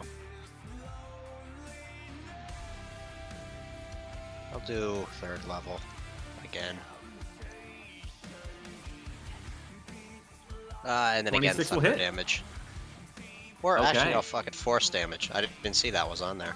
Force damage. Boom. This bolt heads it dead on, striking the Heliostone as more of these eyes roll up into their sockets. And that will be it. Okay. Another attack coming towards Tribal McMahon. Whoop. 22 will hit him. Ouchies. Not looking too good over there. Nadira? Okay. Make sure I'm... There we go. Okay. Do not consume. Do not do that. Do not do that. Just roll the dice. Alright, he needs to make that save again. Alright, Oh. dex save. Of I'm course. gonna go out on a limb and say he succeeds. We'll take that. Yeah. Okay. Still good Turns out damage. Angels are pretty dexterous. This angel is looking pretty weakened, and much of its Heliostone has been exposed. However, its frenzy remains still. And that was your go, Nadira. Cobweb, attack coming towards you. Okay. 26. Yeah, It's that's 10 gonna hit damage. me. Wait a minute. Wait a minute. Damn. I could have flashbanged because you were within 30 feet. Oh well. Erethal, you look towards this angel, but more specifically a face that's just to the north. There's no mistaking it. That is your brother. The way he fights, his ferocious spirit, and the hint of radiance about the clothes underneath this armor. It's him. And he's being killed by an angel. Again. Jesus. Oh, fuck. I don't like that. I would like that to cease. Get on What it, would you like to boy. do? Get away from my brother! Oh we- my fucking spell list is just, hey, radiant damage, fuckhead. I mean, I could just try to intrude fucking fireball him at like 7th level. Yeah. You could. I could do that. Just yeet the cartographer core at him, too. Oh, yeah. What is it to summon the cartographer core? Bonus action. Bonus Is it an action or okay? Dude, I'm gonna have disadvantage throwing it no matter what. It's fine. It's fine. I believe in you. You As a matter of believe in fact, me? Alright, yeah, fuck it, I'm we gonna- all. I'm gonna burn an inspo. You roll flat. Yeah. Yeah. Nice. Alright, I'm gonna summon with the bonus action the cartographer core and fucking yeet that bitch. You do so. And aim at this Oh my God. deathly creature. Alright. Would that be strength or? Improvised weapon attack is... It's flat strength because you're not proficient. Aha. Alright. Oh, it's just a roll the dice, man. Come on. It's Good fine, luck. man. I believe in you. Damn. Shit. Damn. If only I had Throw moved up this. fighter to action certain. Wait a minute, Aerithal. Don't What? ask how I know this, but you have inspo too. I'll allow it, man. Fuck it, sure. Come on, bud. Don't ask how I Yeah, know. that's better. Oh my god. It's AC 17, you hit! Yeah. He's so fucking inspired. Yeah. Oh, Fucking just shit. shouting out, Get it. I won't let you take him again. Oh, Aerithal, you grip the knife of your brother in one hand, and you have the Ascendant core in the other, and you feel the radiant fury within your Ascendant soul flare to life, and the Ascendant soul of the core mimics it as well. You become a small sun, illuminating and dispelling the heavy fog within this courtyard, and with whatever you still consider a god aiming your aim, guiding your aim, excuse me, you throw this overhead as this radiant core hits right between the rings. And this is at an upwards angle because this thing is technically at that 10-foot incline. So this thing is getting fucking yeeted. And the remaining parts of this thing's body are blasted apart as you see the Heliostone skeleton of this angel go careening off into the misted northern parts. And you hear a terrible crash somewhere farther off out of the courtyard. I would like you to use my reaction to have Bigby's hand catch the Ascendant core. Easily done. Right on. Aerithal winning as usual. Hell yeah. And with that,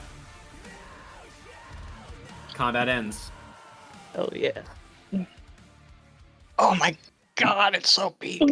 And before I dispel Bigby's hand, I will, kind of reaching through Bigby's hand, go ahead and disseminate the core before dispelling Bigby's hand. You do so. The core is shunted away, and your hand is no more. And for the party at large, everyone is still fueled with adrenaline, and the two parties that just moments ago were at each other's throats are now looking at one another, unable to process what just happened. There's turned heads that look over to where the angel landed. It was quite a distance, but there's now this tense exchange between the two groups. And I will kind of walk through the crowd towards Aerithal, speaking. Both of you are senselessly fighting. We're fighting for the same thing, which is protecting Highshire against angels. Obviously, the radiance that once lay within the pillar before had greater purpose, and Synedria's power is somewhat lacking. So all of us must band together. Enough of this senseless infighting and work together. Dagny, roll persuasion with advantage. Thank you.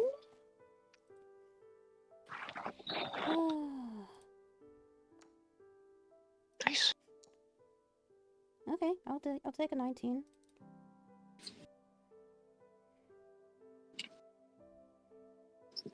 One of the Flamehearts steps forward and asks very plainly, You're them, aren't you? We are.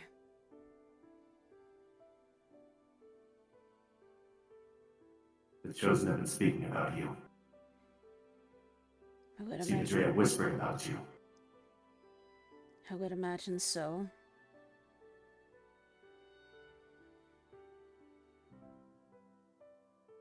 All right. We'll leave you to your business here.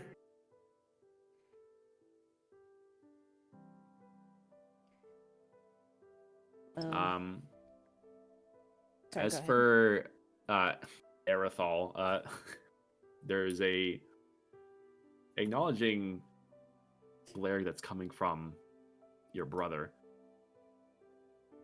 His mouth is agape as he's looking down towards you in a similar fashion to your father, in a stunned silence. He's not really sure if he's quite seeing what he's seeing. God damn it! I fucking saw that, bitch.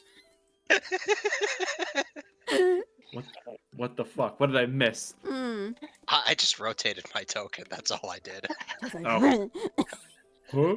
They're like, hmm? Big Aerothal's just kind of looking back at him.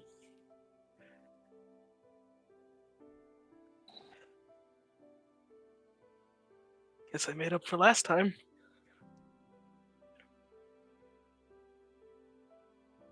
Ah, well, second time's the charm, I guess. Hey, bro. It's good to see you breathing. He kind of looks down at the ground a bit and over at the other Flame Hearts, as well as their company, who are quickly ushering them away. This one, not really wanting to entertain the sentimental moment, grabs him by the arm and is kind of pushing him away, but he's a bit conflicted to stay or to depart with the rest of them. The terra appendages recede into the ground.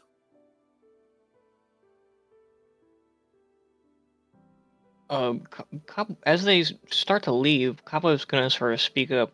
You know, some big things are in the works.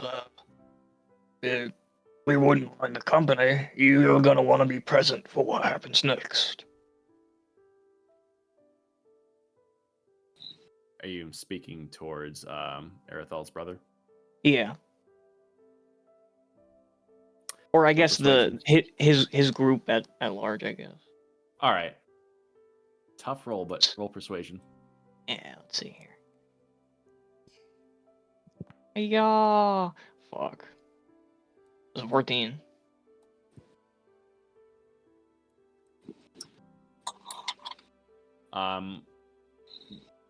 It seems the most willing to listen is Aerithal's brother, but one of the other Flamehearts speaks up to break the silence. It's best if we don't occupy the same space at the moment. That's in all our best interests until we can figure out diplomacy. Well, your choice, I guess. When they're ready to talk, send a messenger. And with that, Aerithal's brother never stopping at looking back over towards the lot of you. The company of Flamehearts leave the courtyard in a similar direction to where the angel landed, mind you. So, he survived. I think there's Aerothal just is a bit misty-eyed at that. Just...